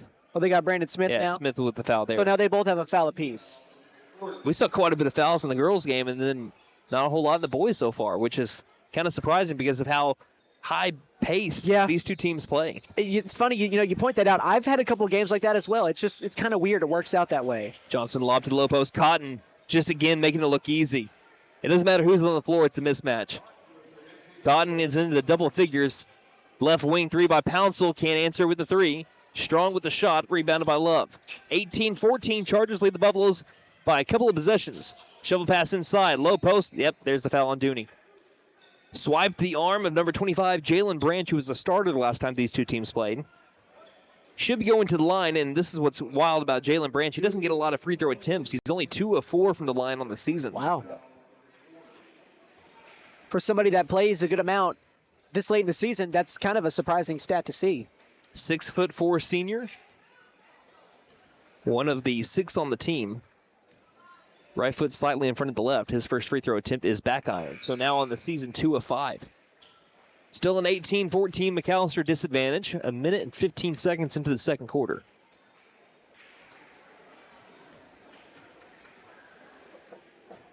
Branch bends the knees. Second shot on the way. Missed them both. Back ironed them both. Pouncil has the rebound after a nice box out by Wesley Phillips. Now Dooney down the near sideline. Dooney stops in the front court, sees what he's working with. A 2-3 zone defense here by the Chargers. Bounce pass right wing. Back over to the circle to Dooney. Dooney looks around, just the wingspan that each player has for the Memorial Chargers. They got the height advantage and they know it. Inside, Pouncil. Spin move. Low post, trying to muscle his way to the paint, and he traveled first. Yeah, shuffled his feet. He was trying to make a move, kind of like what Cotton did a little bit earlier when he scored underneath, but just can't move that pivot foot when you're trying to spin. 6:20 remaining in the half. Even if Memorial wins this game tonight, it does not guarantee that they win the district championship. Since they play Will Rogers a little bit later on, they do have a game and a half lead on Will Rogers right now. Top of the key, Garrett. Charge over Bickham again. That's the second charge that Bickham's been able to draw. That one more just of an offensive foul out in space. And with 6:06 left in the half, Garrett was wanting an explanation. Official gives said explanation, and McAlester will take the ball.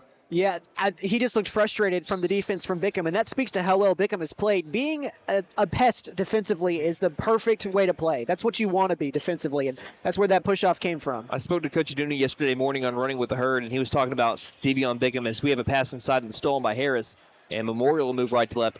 You know, Bickham can be a much higher scorer, but there's only one ball to share, and he takes his role to heart. He's a great team player, and he still averages 6.2 a game, 6 rebounds a game, as we have another foul, this time in the low post. Going to be on a McAlester player, though, and I think since Dooney hit the deck, it will more than likely be on Dooney.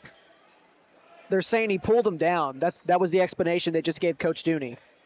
That'll be Alex's second personal, but just wrapping up everything on Devion Bickham. He's the player that you want on the floor. He's a player that you want on your team because he's an ultimate team player, and he's someone that's going to do whatever it takes to win.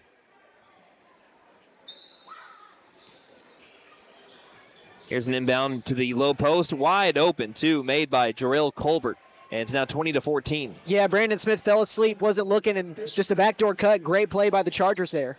There's Bickham, finds an open lane, shovel pass to Phillips, back outside, far corner three. Pouncil way too strong, airball the three attempt.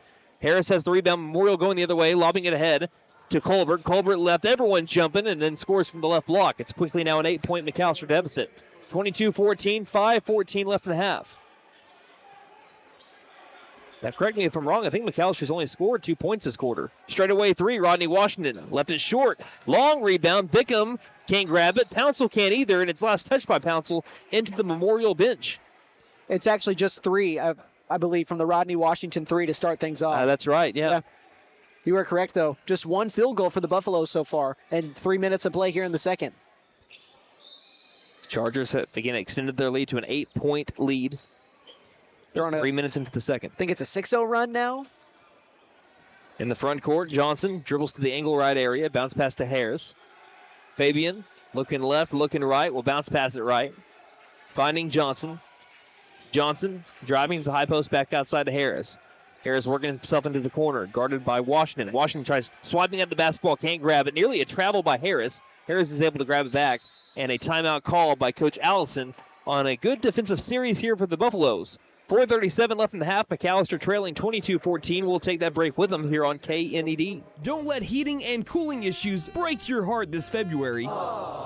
At Freeze and Flare Heat and Air, we know there's nothing worse than dealing with an uncomfortable home. Whether you're trying to stay warm on a chilly night or beat the heat on an unseasonably warm afternoon, our expert team is here to make sure your system is running perfectly. Show your HVAC system some love this month, and let us ensure you stay cozy, comfortable, and carefree all season long. We are licensed, bonded, and insured. Mechanical license number 001-44485.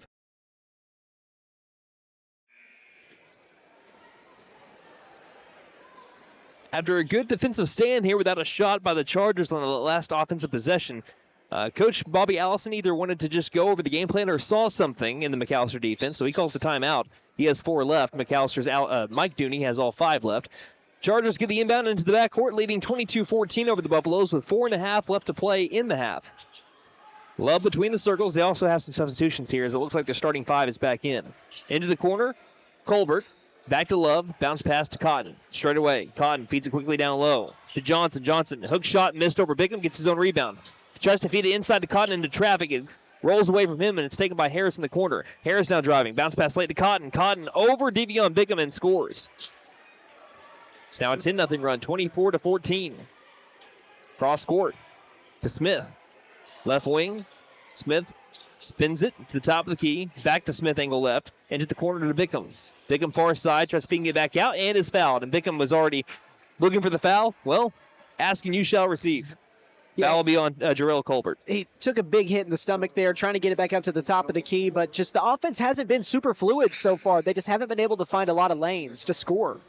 That's what everyone's had an issue with Tulsa Memorial this year. It's just, again, 5 times this year they've held their opponents to 30 or less points, and that just does not happen in boys basketball. Especially not in 5A. As quickly, Smith tried, I think, throwing it to Dooney, who was going to wanted to get it back on the corner. That's been a play for them a lot this year. That time it was read well by Garrett, who was able to swat it out. So Smith, once again, will baseline inbound. Tries to find Washington, who extends that arm and is able to snag it on the far sideline. Washington now feeds to Smith. Smith hook past the right wing. Pouncil looks inside. No one's open. It's now straight away. Smith left alone will take the 3 and almost banks in, but it's going to be taken by Garrett. Garrett throwing it ahead to Harris. Harris couldn't handle the pass and cannot save it for Cotton, who is trailing behind him. Pass was a little bit high, but Harris just couldn't snag it. 3:36 left in the half. And that is the first turnover for Memorial. They have not turned the ball over yet until just then. They only had 8 last time out. They just don't do that. Again, you have a 5-time state champion coach. They get the fundamentals done really well. Not saying that no one else does, but, I mean, it helps when you have a guy like that. It does help. Here's a poked dribble from behind taken by the Chargers, driving in. Two-handed, furious dunk by Isaiah Garrett, the 6'5" junior. And it's now 26-14. Tried bringing down the shot clock. Pouncil, left side, driving in. Low post, now mid-range spin move. Banks in twice. Hit off the glass, spun around the rim, and kissed it a second time. Like it was a second date, 26-16. That's their first point since the opening possession of this second quarter. 2:55 left in the half. And which it could be huge even with that scoring drought. If you can keep it below 10 going into the half, I think you got to feel good about that. The fact that McAlester has not really scored at all, here's a foul around the high post area that will be on Davian Pouncil. That'll be McAllister's 4th team foul. One more will send them to the line, Memorial to the line. Or is that their 5th? Scoreboard shows 4th. Why is Cotton going to the line? Let me double check and see what I have here. This was a point of conversation in the previous game, too, where they really couldn't. They had a discrepancy on how many. Okay, yeah. They verify at the scores table that there's 4. That's why we have a scoreboard. Yeah, I have 4 as well, so. That's why we have a scoreboard. We can check the scoreboard. Inbound near corner. Harris takes the 3. I think McAlester would rather have the 2. Fabian Harris, a 43% three-point shooter, gets his first one of the game. It's now 29-16. Pouncil driving, jump stopping in the paint. Over Cotton, threw it off the side of the backboard nearly. Rebounded by Cotton. Really, no one can score on Cotton inside the paint. Such a good player offensively and defensively for the Chargers. Far corner. Love jab step, tries going baseline on Dooney, has to backpedal in on up. Lobs it into the front court, stolen by Smith. Smith, one-on-one, jumps into his man, goes up for 2, and is fouled as well. And 1, Brandon Smith could have went up with the layup. It looked like Johnson was going to leave him alone. He still initiated the contact, which drew the push, which leads to a possible 3-point play. Yeah, that's a smart move by Brandon Smith. I know that the Memorial fans, and they may not really like it, but that's a smart move. You initiate that contact, you get the call, and more importantly, you made the layup. Correction, that's Isaiah Garrett on the foul. That's his 2nd personal. Phillips checks out. Into the game, Bickham, Pouncil, Smith trying to complete the 3-point play. This trip to the line brought to you by Big V Feed Center. For your animals' needs plus winter feed booking prices, call 918-426-1951. Smith does hit the extra shot. And McAlester now down by 10 again, 29-19. Not quite going away. They're hanging around. Got to get a couple more stops, though, and you got to convert offensively. Love stopping right. Excuse me, that is Cam Highshaw stopping right wing. He now gets the top of the key. Inside, Smith knocks it away. Smith gets the basketball. He's in the clear. Love chasing him down and swats it loose. Love came out of nowhere like a bullet out of the gun and was able to swat the ball away from Smith, going up for a 2 from the right block. Well, we got back-to-back 2 good defensive plays. Brandon Smith with his 2nd steal in a row, and then to prevent a layup there. Nice play for the Chargers. Smith lobs to Washington, back into the corner to Smith. Back to Washington, angle right. 1:49 left in the half. Tries to thin the needle, getting it to the high post. Instead, it's taken by Johnson. Johnson finds a lane, attacks it, and lays it home. 31-19, 1:37 left in the half. That's a 4-point swing there that was created by Love, knocking down that ball from Smith that looked like an easy layup. High post, Bickham. Spin move, mid-range area, lobs it back out far corner to Pouncil. Pouncil on a screen by Bickham. Gets it back outside of Bickham in the corner. They're trading places. Floater from inside the paint won't go. Rebounded by Harris, who almost went out of bounds, but is able to save it with the pass ahead to Johnson. Johnson to Cotton. Cotton to Love. Love into the corner. Three-pointer in the air and in and out. Ball's tipped out of bounds. Last touch by Johnson. Should be McAlester ball, and it will be. That Cam Highshaw near corner three wouldn't go. Highshaw, a 5'9" junior, but brings just about 2 points a game to the table. 60 seconds left in the half. McAlester would really like to be just 10 points down at least, as you were mentioning, Chase, before the break. Dooney into the corner. Smith tries to give them that shot. Won't go. Pouncil fighting for the rebound around the short corner. Instead, it rolls out over to a Charger. Love driving home. Love over Devion Bickham. Another charge. And this time, Devion Bickham might be a little hurt. He's rolled onto his front. Now he rolls back onto his back. That is the third offensive foul that Devion Bickham has drawn tonight. He comes up holding his left wrist. Yeah, he looks to be in a lot of pain. He's going to have to come out here. But a great play. That's the same spot where he got the very first one, in the same little area over on that left block. Well, he's quickly going to the tunnel, too. And since we're so close to halftime, I just might want to give him an early examination here before you go to the locker room for the first break. 31-19, McAlester down by 12. Phillips checks in for Bickham. Right wing, Pouncil takes that three. A little short with a shot. Phillips tried getting the rebound, and he's fouled on the back on a nice box out by Phillips of Jaden Johnson. That's the 5th team foul, I believe. But with it being over the back, I don't know if you get free throws from that or what, but it's showing. You should get free throws. That's what I thought. That's not an offensive foul. And you've got the PA table holding up the 5 as well. That should be free throws. Okay, here we go. That was what I thought. Wesley Phillips, 2 of 6 from the line this season. So just as we were mentioning earlier about Jalen Branch, Wesley Phillips has gotten a lot of play time this year, too, in his senior campaign. Just hasn't had a lot of free throw attempts. Phillips' first one, though, is right down the hoop. Haven Hill going to get some run time here with 32 seconds left in the first half, coming in for Alex Dooney. So McAlester a little bit more with the height lineup here. Pouncil, Hill, Phillips all standing 6'4" taller. Phillips makes both the free throws, and McAllister's back down by 10 with 32 seconds remaining in quarter number 2. Well, you've got it at 10. If you can get it below that, you'd feel even better. Cody Jackson gives it to Harris, far corner 3, back iron. Phillips grabs the rebound. 20 seconds left in the half. Rodney Washington quickly to the left wing. Stops, free throw line jumper. Got hit, no foul. Rebounded by Harris. 13 seconds left. Harris ahead to Highshaw. Highshaw with the left-handed layup. It's good. 33-21. Hill to Smith. 5 seconds. 4 seconds. 3 to the left wing. 2 draws contact. Three-pointer grazes the front side of the iron.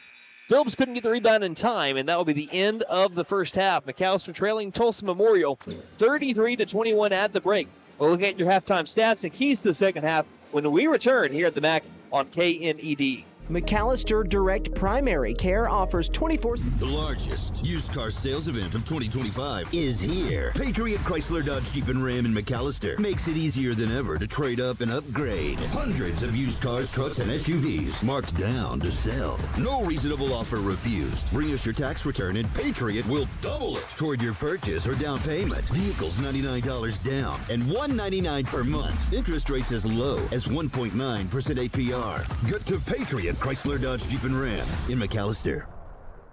McAlester Direct Primary Care offers 24/7 access to your provider, deeply discounted rates on labs and imaging, more time with your provider, same day or next day appointments, and even home visits for a flat monthly membership fee. We now offer hormone replacement therapy in addition to our other services. For more information, please stop by our office, McAlester Direct Primary Care at 6th and Carl Albert, or give us a call at 918-233-6522.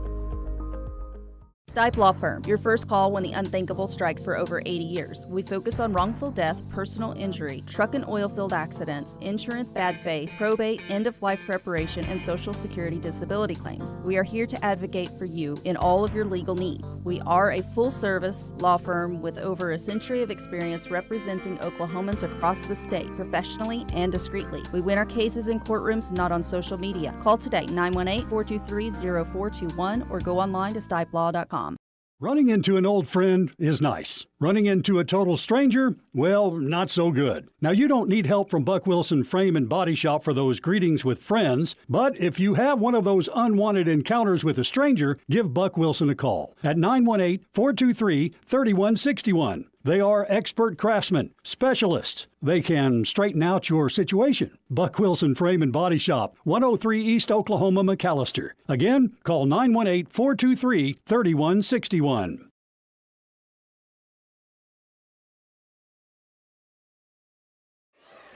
Welcome back to the MAC. The McAlester Buffaloes are trailing at halftime 33-21 to the Tulsa Memorial Chargers. And a game that could be a lot worse for McAlester, but their defense has let them stay in this game, still within striking distance as we approach quarter number 3. Let's look at our halftime stats brought to you by First Realty, 602 South 2nd Street, McAlester. Call 918-423-3122 or visit first-realty.net. For more than 50 years, First Realty has helped the residents of McAlester and the surrounding area with their real estate needs. Whether residential or commercial, First Realty will guide you through the process of buying or selling your home or business. You can view our property inventory online at first-realty.net. We update our listings daily. And don't forget, if you're into pickleball, the Pickle Palace is open. If you have questions, give us a call at 918-423-3122. All right, Chase, take it away. All right, let's go ahead and get things started on the players' side. We've got a two-way tie for leading in points. It's between Davian Pouncil and Rodney Washington. Both have 7 points apiece. Rodney, he's taken just 4 field goals so far. He's knocked down 1 of 1 three-pointers. He also has a rebound and 1 foul. For Pouncil, he's 3 of 8 from the floor, 38% shooting. He's 1 of 4 from the three-point line and 0 for 1 from the free throw line. But he also has 4 rebounds to go along with it, also has 1 foul as well. Brandon Smith, he hasn't shot the ball particularly well. I don't expect that to last. He's got 3 points. He had an and 1 where he made the free throw as well. He also has 2 rebounds and 2 steals to go along with the foul. And Alex Dooney shot 3 times in that first quarter. He was able to cash in 1 of them. He's got 2 points. He also has 2 fouls to go along with it. And then finally, Wesley Phillips off the bench. He knocked down both of his free throws to give him 2 points. He's also got a rebound. And then Devion Bickham, who went out with an injury, who you saw getting taped over by Mike Baker over near the tunnel. Looks like he's going to be back out. That left wrist was the one getting taped. He's got 1 rebound so far to his tally. Now, for the team side of it, both teams have identical shooting total numbers. They both have taken 26 shots, but Tulsa Memorial has made 8 more. McAllister's 8 of 26. That is a 31% clip. Tulsa Memorial is 16 of 26 for a 62% clip. We've made more threes and free throws. We are 2 of 11 from 3. Memorial is 1 of 9. We are 3 of 4 from the free throw line. They are 0 of 2. So there's kind of a difference there. That's about a 6-point difference, I believe, or 3 and then 3. That's a 6-point difference there. But the rebound margin has been the biggest difference, being out-rebounded 18-9. 2 offensive rebounds for them, 1 for us, but on the defensive side, we have not been able to really make any kind of noise. 16 defensive rebounds for the Chargers, 8 for the Buffaloes. Both teams are pretty close on fouls, 5-7, and turnovers really had not been an issue that first quarter, but for McAlester, they kind of ramped up in that second quarter. They have now turned it over 5 times, but Memorial, they've turned it over 3, so it's pretty close in that department, and Memorial has 2 blocks to McAllister's 1. So when you're looking at keys to the second half, McAllister's got to erase a 12-point deficit against the best team in 5A4. What's a big way that they can do that? Well, they've not had a very fluid offensive game plan so far. It's not, I guess not the game plan is the word I'm looking for. I think that the Chargers, the execution from the Chargers defensively has been the biggest reason why McAlester has looked out of position and just a little bit out of rhythm. I think if they can try to find more things within their wheelhouse, and if Rodney Washington can maybe get things going, because that was also the thing for the first half. He only took 4 shots. What did he have in the game we had last week? 14 in the first quarter, 11 in the first quarter, something like that. And then got going. But again, the defense here, we talked about it for the Chargers. It's much tougher, and no shade to Edison at all. They beat McAlester twice, but the defense just isn't the same that they're getting coming from the Chargers tonight. So I think if Rodney can kind of get going, I think that'll spark the other guys a little bit as well. But I just think that if they can kind of settle in offensively, because I don't think defensively they're playing bad. It's the rebounding is really what's hurting them, as they have just not been able to crash the boards, no second chance opportunities. And Memorial, they're getting the rebounds and they're running in transition. So if you can fix that a little bit, find some more fluidity on the offensive side in a game where you're only down 12, you're very much still in it. So I think if they can do that, I think that they'll have a chance to at least make this close in the end. I think where McAllister's really struggling on the offensive side is scoring in the paint because of the size advantage of the Tulsa Memorial Chargers and the depth at which they have their size. McAllister doesn't have a single player that has a height of 6'5" or taller. Tulsa Memorial has 5 of those players. So they just have a high wingspan. They're able to run out of the zone. They can run out of a 2-3 zone, kind of spread their arms, and that covers. I just need to throw my pencil there. I'm so sorry. I'm sorry. I was doing hand motions, and it just flipped out. Did it fall somewhere over there? I'm so sorry. It was a mechanical pencil. Here, I might go on a trek. It's okay. Thank you, Chase. I'm so sorry. That's the one for the blooper reel. Yeah, I was doing some hand motions there, and I lost my pencil, and it flew and it hit a fan right in front of us here. But no, I think the McAlester Buffaloes, when you look at the wingspan of the Tulsa Memorial Chargers, it just covers the whole length of the floor. So what McAlester needs to be able to do, in my opinion, you mentioned they're only 2 of 11 from 3. If they can hit some threes, it opens up the paint a little bit more. They are forced to guard the perimeter a little bit better. It might open up some shots for you inside the paint, but if McAllister is going to erase a 12-point deficit, that 3-ball's got to fall.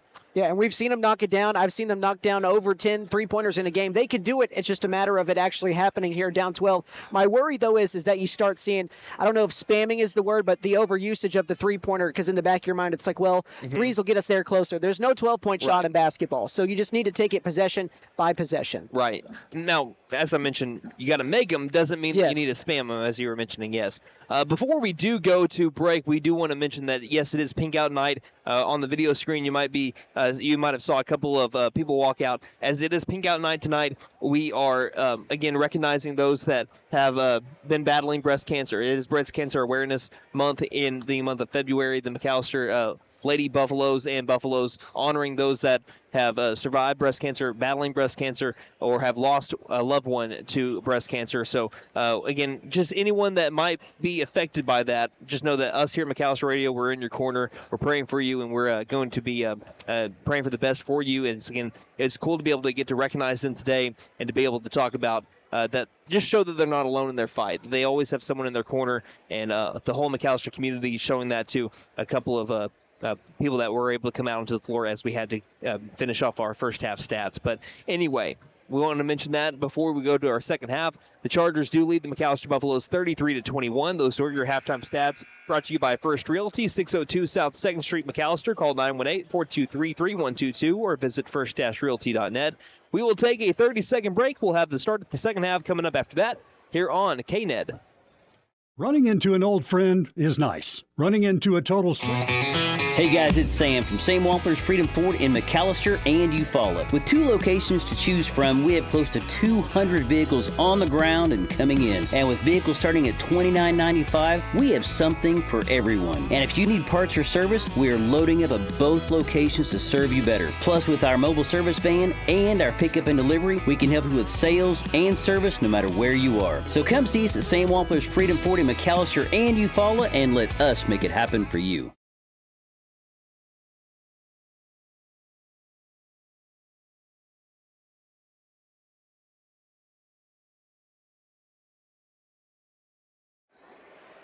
(33-21). McAlester took a little while to get out of the locker room. They talking about what they need to do better in the second half. McAlester, as Chase mentioned, didn't necessarily play poorly in the first half. It just Tulsa Memorial, they are undefeated in district play for a reason. They only have 4 losses on the season for a reason, all of them to teams that will more than likely be playing in March.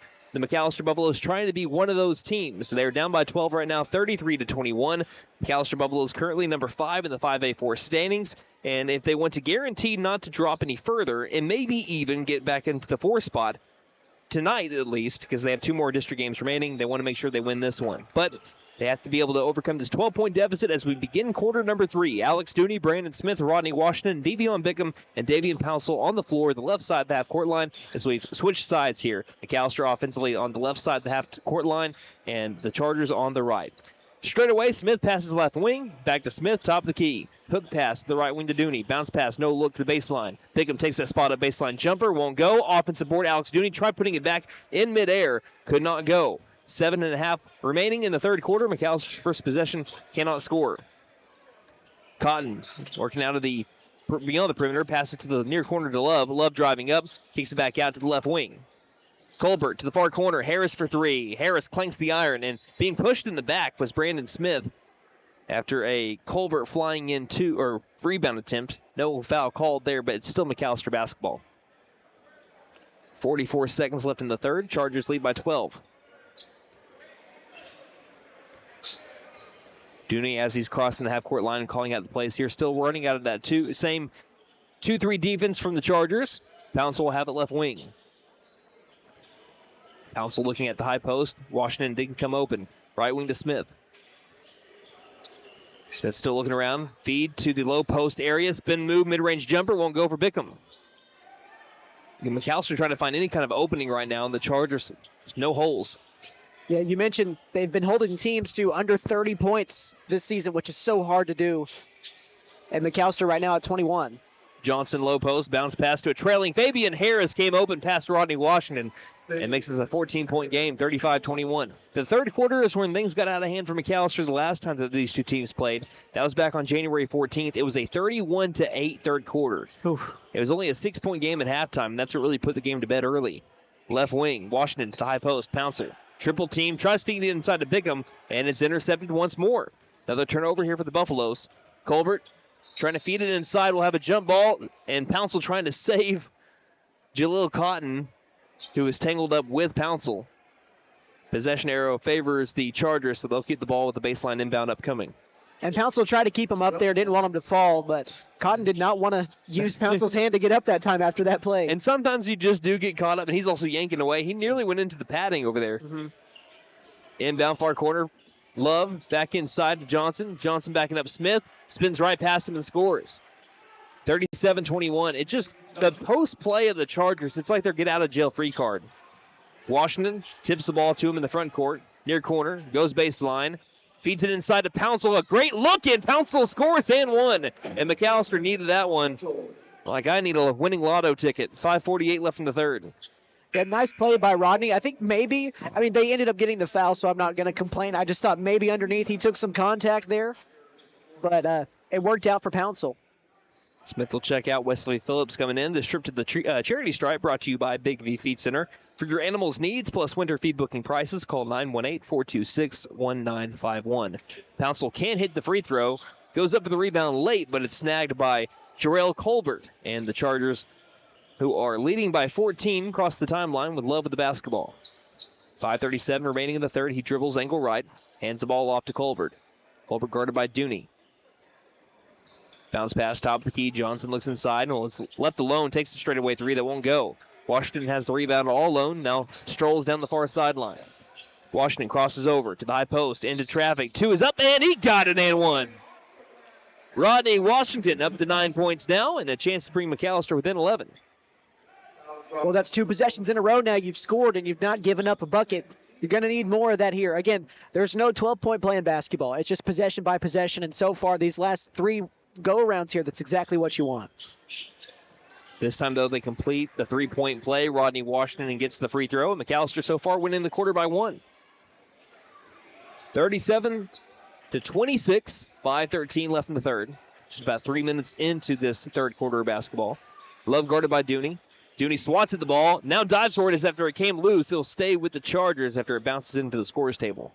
Like the effort there, though, from Dooney.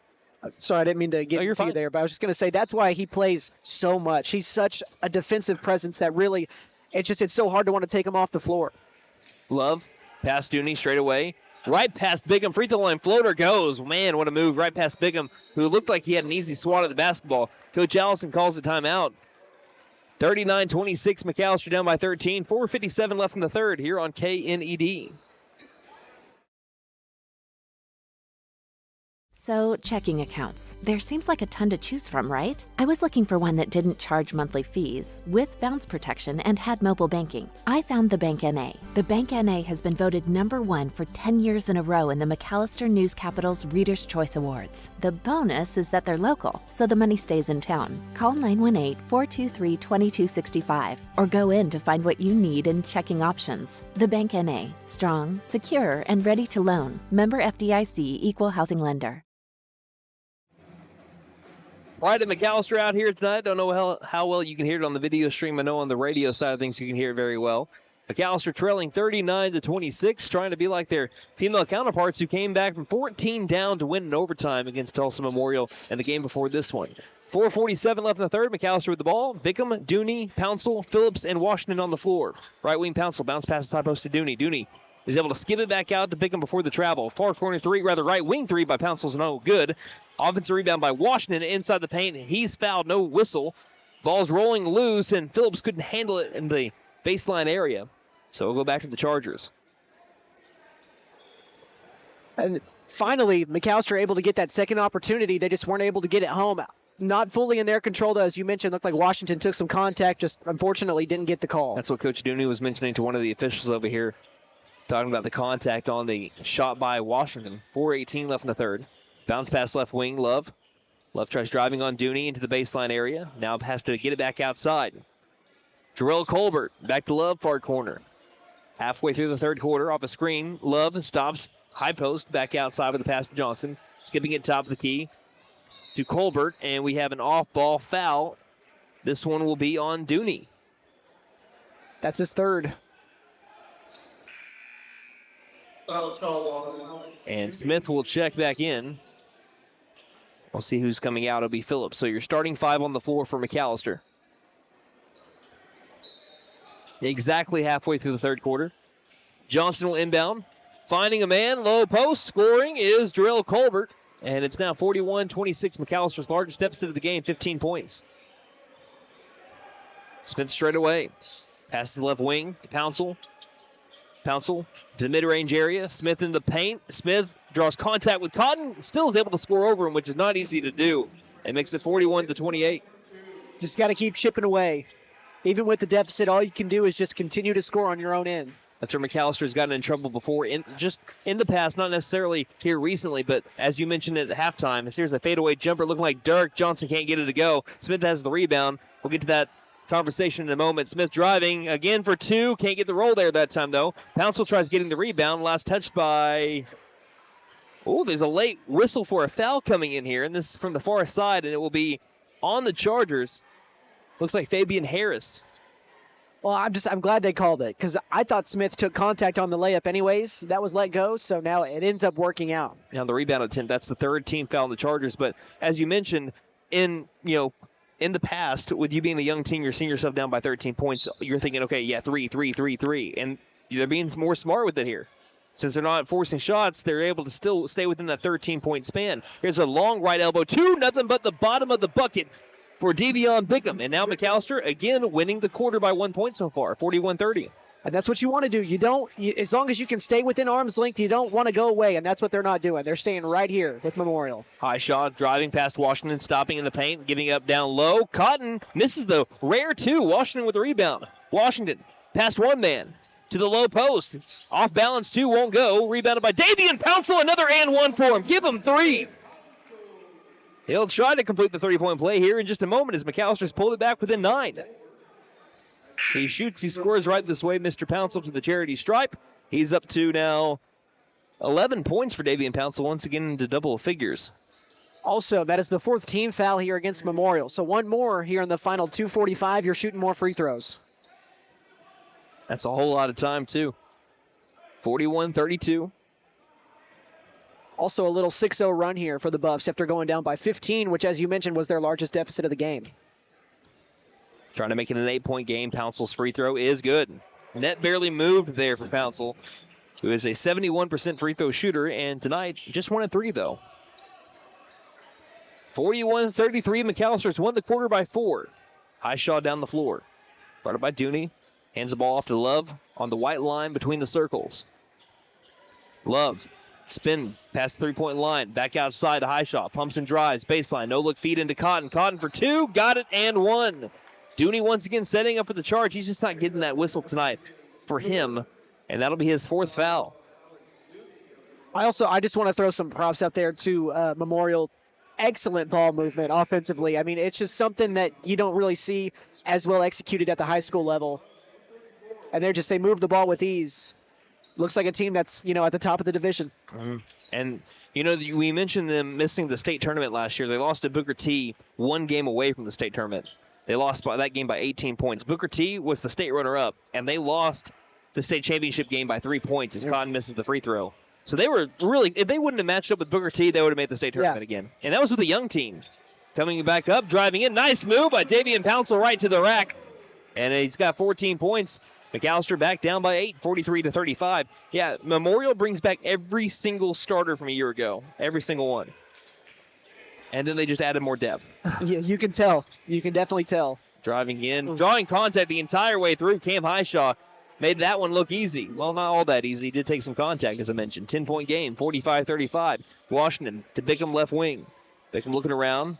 Tried getting it to the high post, and Washington was trying to plead that he was held before he could get there. Near corner, Love dribbles inside the three-point line, backpedals it on out into the corner. Bounce pass right elbow. Cotton for two. Short. Bounce pass is long, or rather, bounced off the rim. Long, taken back by Pouncil. 93 seconds left in the third. Pouncil to the right wing to Smith. Lob to the left wing. Three-pointers blocked hard on Rodney Washington by Garrett. The other way, Garrett is fouled and won. Not many people do that. That was a clean, utter rejection of the three-point attempt from Rodney Washington on the left wing by Isaiah Garrett, who averages nearly 2 blocks a game. That may not seem like a lot. You might be thinking 2 blocks a game. Well, Rodney Washington does that a lot too. He's only at 1.4. And that one was from beyond the perimeter, and now he has a chance to complete the three-point play himself. That's a tough sequence when you feel like you're starting to gain some ground back, get it back to 10, and then a block 3 leading to an and 1. Garrett misses the free throw, though. Phillips has the easy rebound. By the way, Memorial 0 of 4 from the free throw line. Up by 12, though. Bounce pass to Smith, right wing. Smith to the high post to Phillips. Phillips looks around. No one's there. Double team. Back outside to Hill. Hill couldn't handle the pass at first, but no one was around him. Ball finds its way to the left wing to Pouncil. Pouncil driving in, jump stopping low post. Traveled. That was going to give the ball back to the lady. I'm still thinking of the game before, the Memorial Chargers. 8 turnovers now for the Buffaloes, just 3 for the Chargers. That's been one of the biggest differences here, other than the made shots. Speaking of which, in the girls' game, if you want to go back and watch that will be on YouTube. I encourage you to do so. One of the games of the year, that spotter board going to be signing up on the wall, I'm sure. A great call as well, my friend. It was okay. Low post. Being too modest. Stepping out of bounds on his way towards the basket, number 12, Isaiah Garrett. They'll give the ball back to the Buffaloes. McAlester trying to make some magic of their own. Again, the Lady Buffaloes were down by 14. Were able to come back and win in OT. Cade French checking in now for Davian Pouncil. McAlester has some work to do, though. They have not won nor lost this quarter, though. They're down by the same margin that they were down by when halftime was rolling around. Right wing French. French hands off to Washington, about 6 feet from the three-point line straight away. Washington fakes left, goes right, up with the layup, and he lays it home. The teardrop shot from about 5 feet out over a Charger makes it a 10-point game again. Here in this third quarter, we have been trading punches. It's been even, though. McAlester just winning by 2 points here in the third. Highshaw bounces it to the left wing. Love, 9 seconds left in the third. Love, no-look pass to the right wing to Highshaw. Highshaw tries driving on Hill, gets past him. Lost the ball on the way there. Gathers it back, shovels it into the corner, and there will be no shot at the buzzer. So that's how the third quarter will end. The Tulsa Memorial Chargers leading McAlester 47-37 as we begin the fourth quarter in just a moment. By the way, something to keep an eye on, Rodney Washington out of that little, scuffle inside the paint. He's limping off of his right ankle. We'll keep an eye on that as we head to the fourth quarter. You're listening to McAlester Buffalo Basketball on KNED. Vinton Nissan has a sweetheart of a deal on the new 2025 Nissan Murano. A sweetheart of a deal? What does that even mean? It means amazing savings and unbeatable offers. And guess what? They also have a sweet deal on the 2025 Nissan Armada. Spacious, stylish, and a great deal? Everyone needs to check this out. They should, but hurry, the sweetheart deals won't last long. And don't forget to tell them Maddie sent ya. Finn Nissan is your best deal dealer. Shop us online now at finnnissan.com. Don't let heating and cooling issues break your heart this February.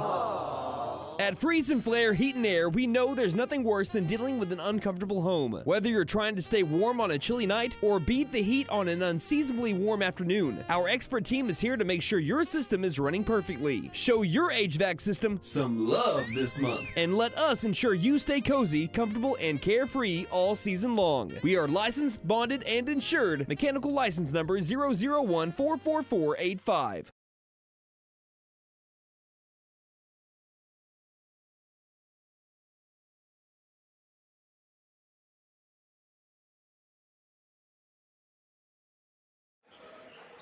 Welcome back to the action here. 20 seconds into the fourth quarter. McAlester trailing the Tulsa Memorial Chargers 47-37. They won the quarter by 2 in the third as they're trying to get on the way back. As there's a pass to the low post area and a foul called on the Charger on Wesley Phillips, who grabbed the ball around the left block area. Foul will be on number 20, Jarrell Colbert. 30 seconds into the fourth. Again, McAlester won the third quarter by 2 points, a trail by 10. Divion Bickham will check in for Caven Hill. On the floor for McAlester is Smith, Phillips, Washington, Bickham, and Pouncil. Again, Dooney playing with, well, not playing right now, but he's on the bench with 4 fouls. Smith, baseline inbound. A lob out into the front court to Washington. Washington passes left to Smith.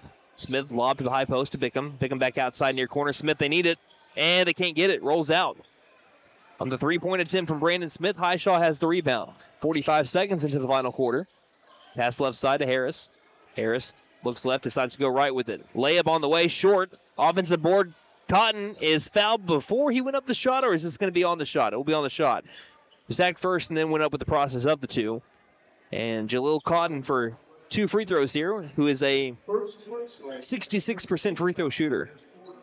I mentioned McAlester was being doubled up at the half on rebounds. They have made it look a little bit better. It's 16-24 now. I know it's still not great, but it's better than what it was. First free throw, no good. They're 0 of 5 from the charity stripe tonight. It's the most shocking thing about it so far. You know, we talk about how good Memorial's defense is, and I know that McAlster's losing by 10, but they've held this Memorial squad to under 50 points so far, and we're about 25 minutes into the game. A 62 points per game team, and they are now 0 of 6 from the line. Cotton misses them both. By the way, that foul was on Phillips. Down the floor, Smith goes. Pass right wing to Washington, back to Smith. Smith lobbing it to Bickham, angle left. Bickham looking around, finds Pouncil, left elbow. Pouncil now looking around, tries to get it back out to Smith, stolen by Love. Love up for the layup and missed the layup. Pouncil tried going for the board and swiped by Harris out of bounds. Should stay with McAlester now. Insanely lucky. It looked like Love was wanting to go for the dunk and then just let it go at the last second, deciding I may not get this, and it just popped out. So McAlester lucky to still be down by 10. Yeah. 6:39 left in the game. Lob high post. Bickham until the offense trying to flow through the high post area right now. Back outside to Smith. Smith lobbing inside for Phillips. Phillips tough 2. Got it. Banked it home. Nice feed from TNT. Makes it an 8-point game. McAlester still in striking distance. 8 points the difference. 47-39. Yeah, you're still in a good spot defensively. You don't really need to press offensively either, but you got to get stops. You can't afford to trade buckets here in the fourth. Love finds a lane. Leaves it inside. Pouncil blocks the lane and gets the ball. McAlester moving the other side, down by 8. Near corner, Bickham. Bounce pass inside for Pouncil. Pouncil tough 2, too strong with the shot. Rebounded by Love. Love, 2-on-3, doesn't have the numbers. Love accelerates, stops, feeds outside to Highshaw. He'll wait for his teammates as they set on up. Fabian Harris, a great three-point shooter, but he's only been able to make 1 so far tonight. That's part of the reason why they've held the Chargers to just 47 points so far. Johnson trying to go around Pouncil. Pouncil was on him like a gnat. Love gets the ball back near the half-court line. Going up against Smith, and there'll be a foul called in the high post area on Brandon Smith. Only a second. I think he might have maybe had a hand on the hip or something. I mean, it was good defensive positioning, but just a little too much contact. So this is where head coach Mike Dooney says this is where we need to pull the trigger. Alex Dooney checking in for Wesley Phillips. Dooney playing with 4 fouls. Here's starting 5 on the floor for the black and gold. Johnson, baseline. Left of the glass, looks, finds Highshaw, back over to Johnson. Johnson, left block 2 will go. 10-point McAlester deficit again, 49-39. Memorial now 24 of 41 from the floor. Just a high percentage there for the Chargers. Believe that's over 60% off the top of my head. Lob, low post, Bickham, high shot, might have been blocked by Cotton, and Cotton is able to bring it back down. That ball went straight up in the air. 5:05 left in the game. Fourth block for the Chargers as well. Johnson being trailed by Bickham. Bickham forces the loose ball. Johnson's able to grab it back near the circle and bounces it to Highshaw. 4:55 left in the game. Highshaw trying to drive past Smith. Forces the ball to come loose. Cotton's got the ball. Back to Highshaw. Harris underneath the basket. Up for a tough two. Did he travel first, or is there a foul on the floor first? Foul on the floor first. Did they get Rodney? This might be. Oh, no, they got Smith again. I'm like 0 for 3 guessing fouls tonight, so I'm just going to stop. That's okay. I didn't think it was going to be on Smith either. So third team foul on the Buffaloes. Johnson inbounds to Love near corner. Love guarded by Dooney. Drives past Dooney and scores. The quick acceleration from Antonio Love. He's into double figures, 10 points. 51-39. That's where you kind of have your hands tied. You've got the 4 fouls, so you can't really contest there. So Dooney just kind of did what he had to. Bounce pass to the right elbow. Smith tried going in, and he'll be fouled too. That's going to be on Highshaw. I don't think he's in foul trouble. No, that's just his first. Team second. 4:28 left. Smith, baseline inbound, finds Washington far corner, guarded well by Highshaw. Lobs it out right wing to Dooney. Dooney back to Washington, standing beyond the Buffalo logo, angle right. Slowly maneuvers his way between the circles. Back to Pouncil, right wing. Eye the rim, did not take the three. Pouncil spins it far corner to Bickham. Bickham looking for Washington, right wing. About halfway through the fourth quarter, McAlester down by 12. They've been tied so far in the second half. Left elbow 2 by Bickham, and we have a wedgie. Kevin Harlan famously calls that a wedgie. He loves the term, and that, since possession arrow favors the Tulsa Memorial Chargers, works exactly like a jump ball. They will get the basketball. And that is almost exactly what you don't want. You burn a lot of time on that offensive possession, and you don't come up with any points, and now we're down to 4 minutes left in the game. McAlester was down at the break by 12. It's still a 12-point game, so they played well in the second half. It just Memorial was able to build up a big enough lead right now. So here's a grab back by Highshaw. Highshaw is able to score 2 after Smith nearly had the steal and 1. Rodney Washington with the foul. I hate to speak too early, but that almost kind of feels like a backbreaker for McAlester. Been able to, like I said, not have the Chargers pull away from you, and you've been able to bring it to an 8-point game on the cusp of making it a 2-possession game, and then, you just can't get that extra bucket that you've been looking for. They haven't been able to break that 8-point threshold. Highshaw makes the free throw, and it's now, all of a sudden, a 15-point game, 54-39, one of the largest deficits for McAlester tonight. Dooney kind of left alone at the straightaway area. Goes to the high post area, back outside, right wing 3. Pouncil can't get it, too strong with the shot. McAllister's 3 ball just has not been there tonight. Although Pouncil and Washington are the only 2 players to hit threes, McAllister's only made 2. Yeah, 2 of 15, Brandon. And Memorial, 1 of 11, so neither team shooting the 3 well. McAllister needs to make their threes if they were going to win this game, just pure and simple. Far corner, Harris. He's a great 3-point shooter, and he can't make that one. In and out, kind of left alone. Ball's knocked out by Pouncil with 3:12 left in the game. This is pretty much do or die time. Coach Dooney's going to call a timeout. This will be a 30-second timeout. 3:12 left in the game. He'll have 4 more remaining after this. 54-39, Chargers lead the Buffs here on KNED. The largest used car sales event of 2025 is here. Patriot Chrysler Dodge Jeep and Ram in McAlester makes it easier than ever to trade up and upgrade. Hundreds of used cars, trucks, and SUVs marked down to sell. No reasonable offer refused. Bring us your tax return and Patriot will double it toward your purchase or down payment. Vehicles $99 down and $199 per month. Interest rates as low as 1.9% APR. Get to Patriot Chrysler Dodge Jeep and Ram in McAlester.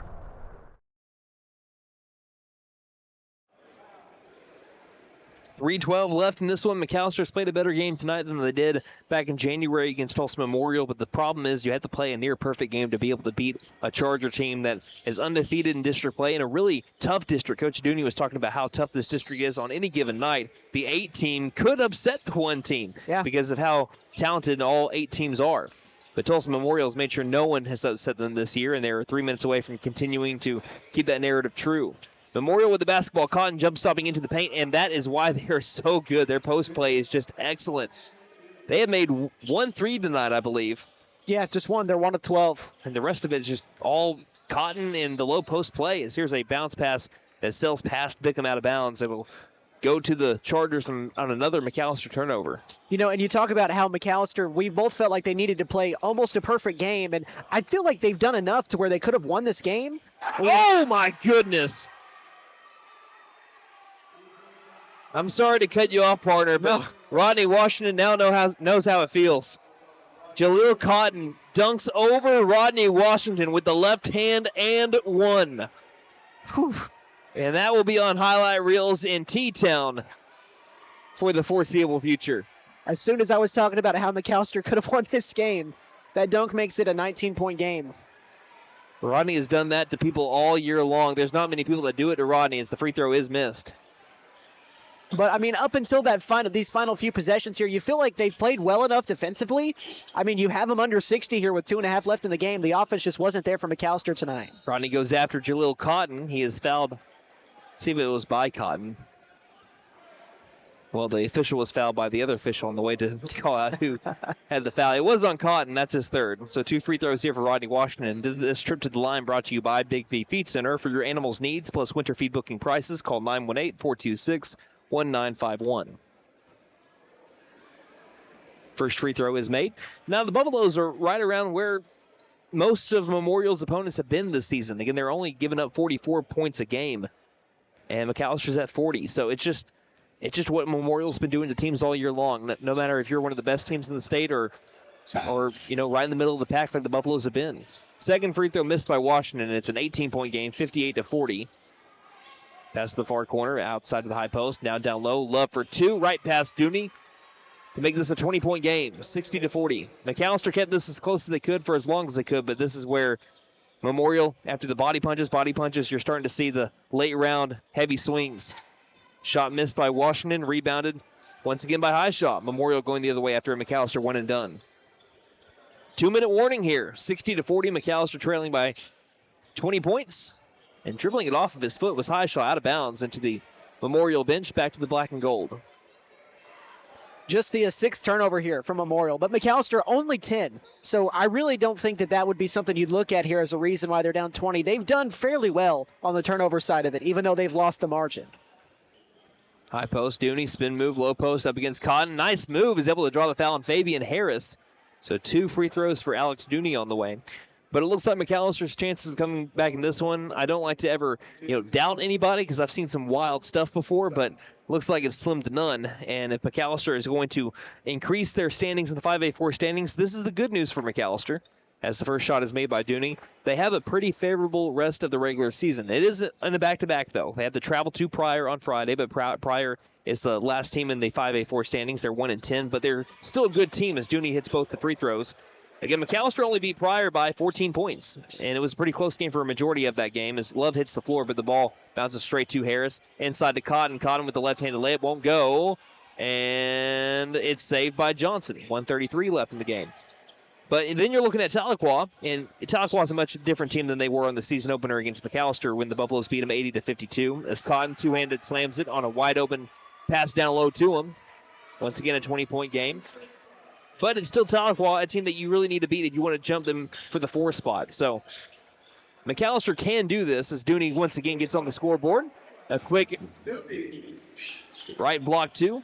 Makes it now 62-44. 1:04 left in the game. But if I'm McAlester, I know that this will be their 4th loss in a row, but they have a pretty good remaining schedule, as I mentioned. Cotton, reverse layup won't go, but the put back in for Fabian Harris is 64-44.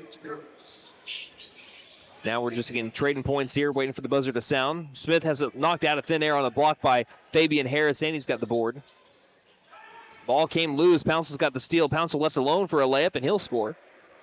64-46, 34 seconds left. This is the most action we've seen all game. Especially here in this 4th quarter. Right. Fabian Harris poked loose from Washington, stolen by Pouncil. Pouncil 4-on-2 has all the numbers. Pouncil takes it himself to the low post. Reverse layup, no good. Bickham gets the rebound out to the far corner. Smith wide open 3, painted gold. A little too late, though, for the Buffaloes. That's only their first made 3 of the second half. Only their 3rd made 3 of the game, 64-49. 5 seconds left. Inbound to Highshaw, and he'll just dribble it out. And that will be the final here tonight. The McAlester Buffaloes fall to the top team in 5A4, the Tulsa Memorial Chargers, on a final score of 64-49. We will take a break, and when we return, we will wrap this one up from Backtown. Again, McAlester Buffaloes down 64-49, down by the Tulsa Memorial Chargers. We'll see how the rest of 5A4 ended up looking tonight if we have some final scores from around the district. But again, we'll have your post-game stats when we return on KNED. McAlester Direct Primary Care offers 24/7 access to your provider, deeply discounted rates on labs and imaging, more time with your provider, same-day or next-day appointments, and even home visits for a flat monthly membership fee. We now offer hormone replacement therapy in addition to our other services. For more information, please stop by our office, McAlester Direct Primary Care at 6th and Carl Albert, or give us a call at 918-233-6522.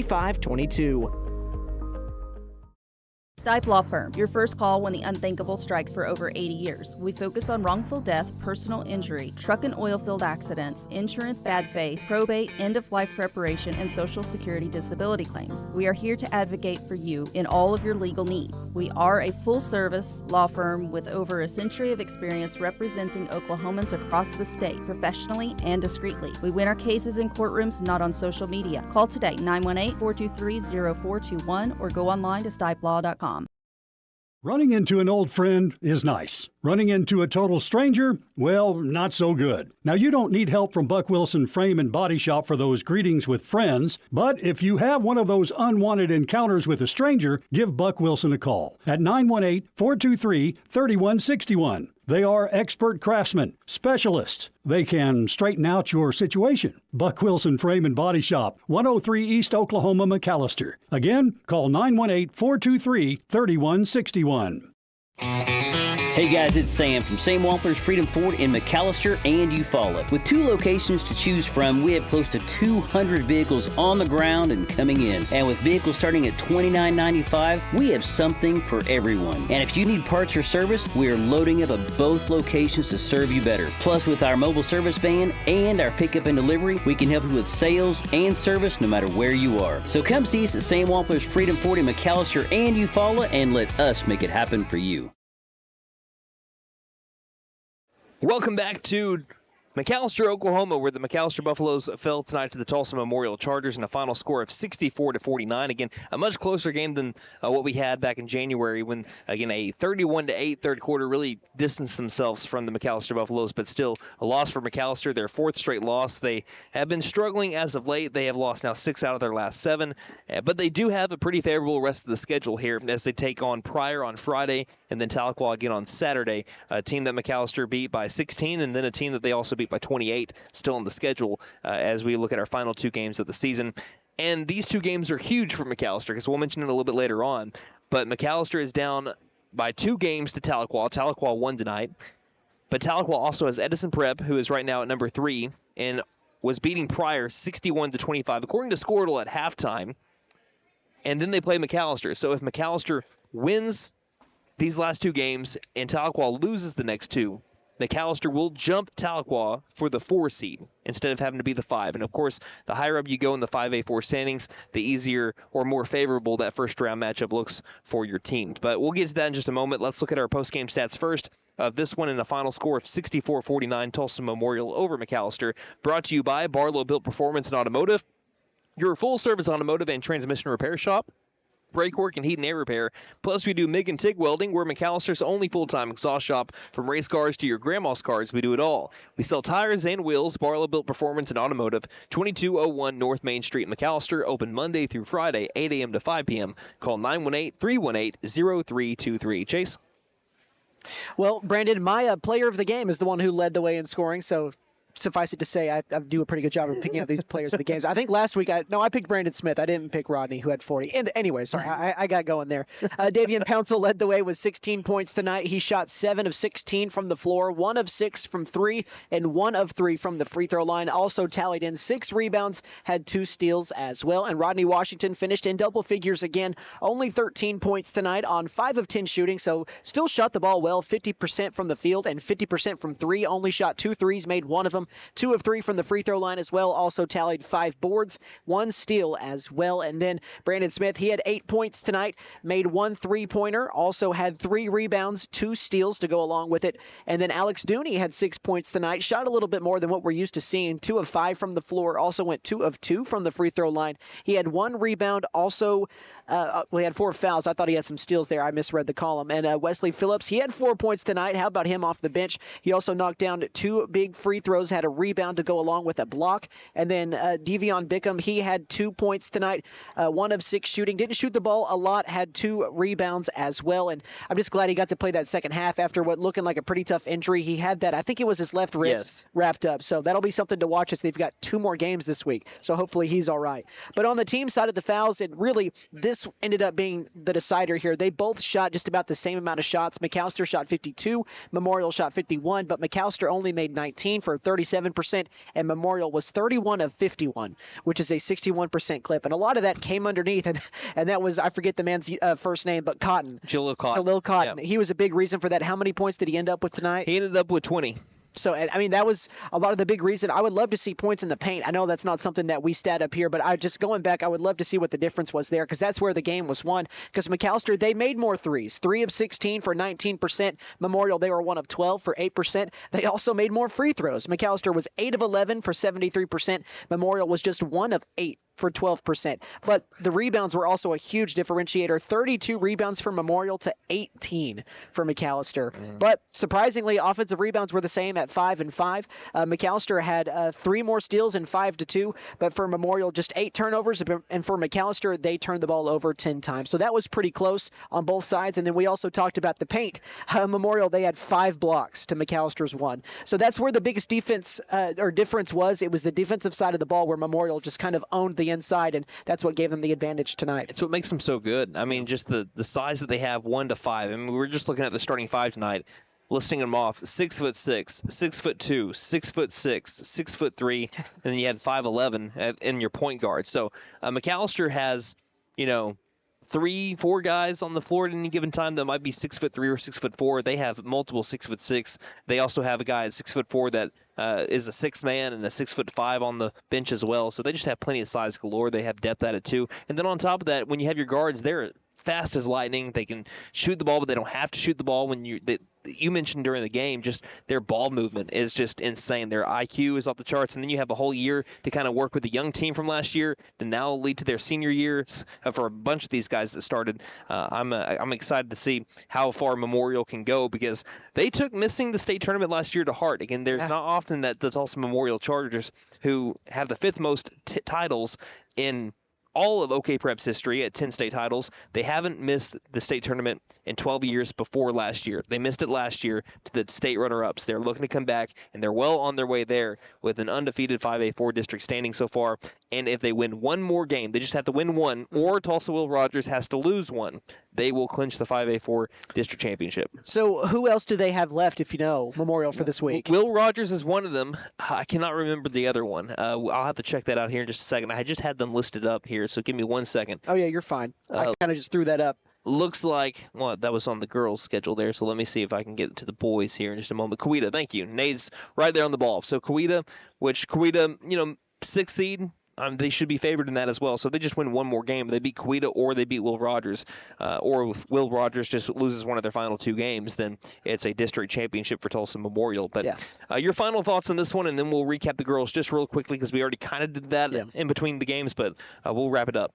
Well, for McAlester, I know that the score may look kind of wide at 15 points, but I really do think they played well tonight, especially defensively. It's just Memorial. It's just a well-oiled machine. They ran into a buzzsaw tonight, and that's why they lost. But I think that it was a spirited outpouring by McAlester, given how this last game went. They never went away. As you mentioned, they went down, I think, by as much as 20, and they were able to get it back to 15. I know it doesn't look great at the end, but I think they played well tonight, and it's a young team. They're going to continue to get better. I feel better about their showing tonight than I felt about the way that the game against Tulsa Edison ended. Yeah. So in the way that we've had losses to, again, Tulsa Edison just the week before that in a 70-56 loss.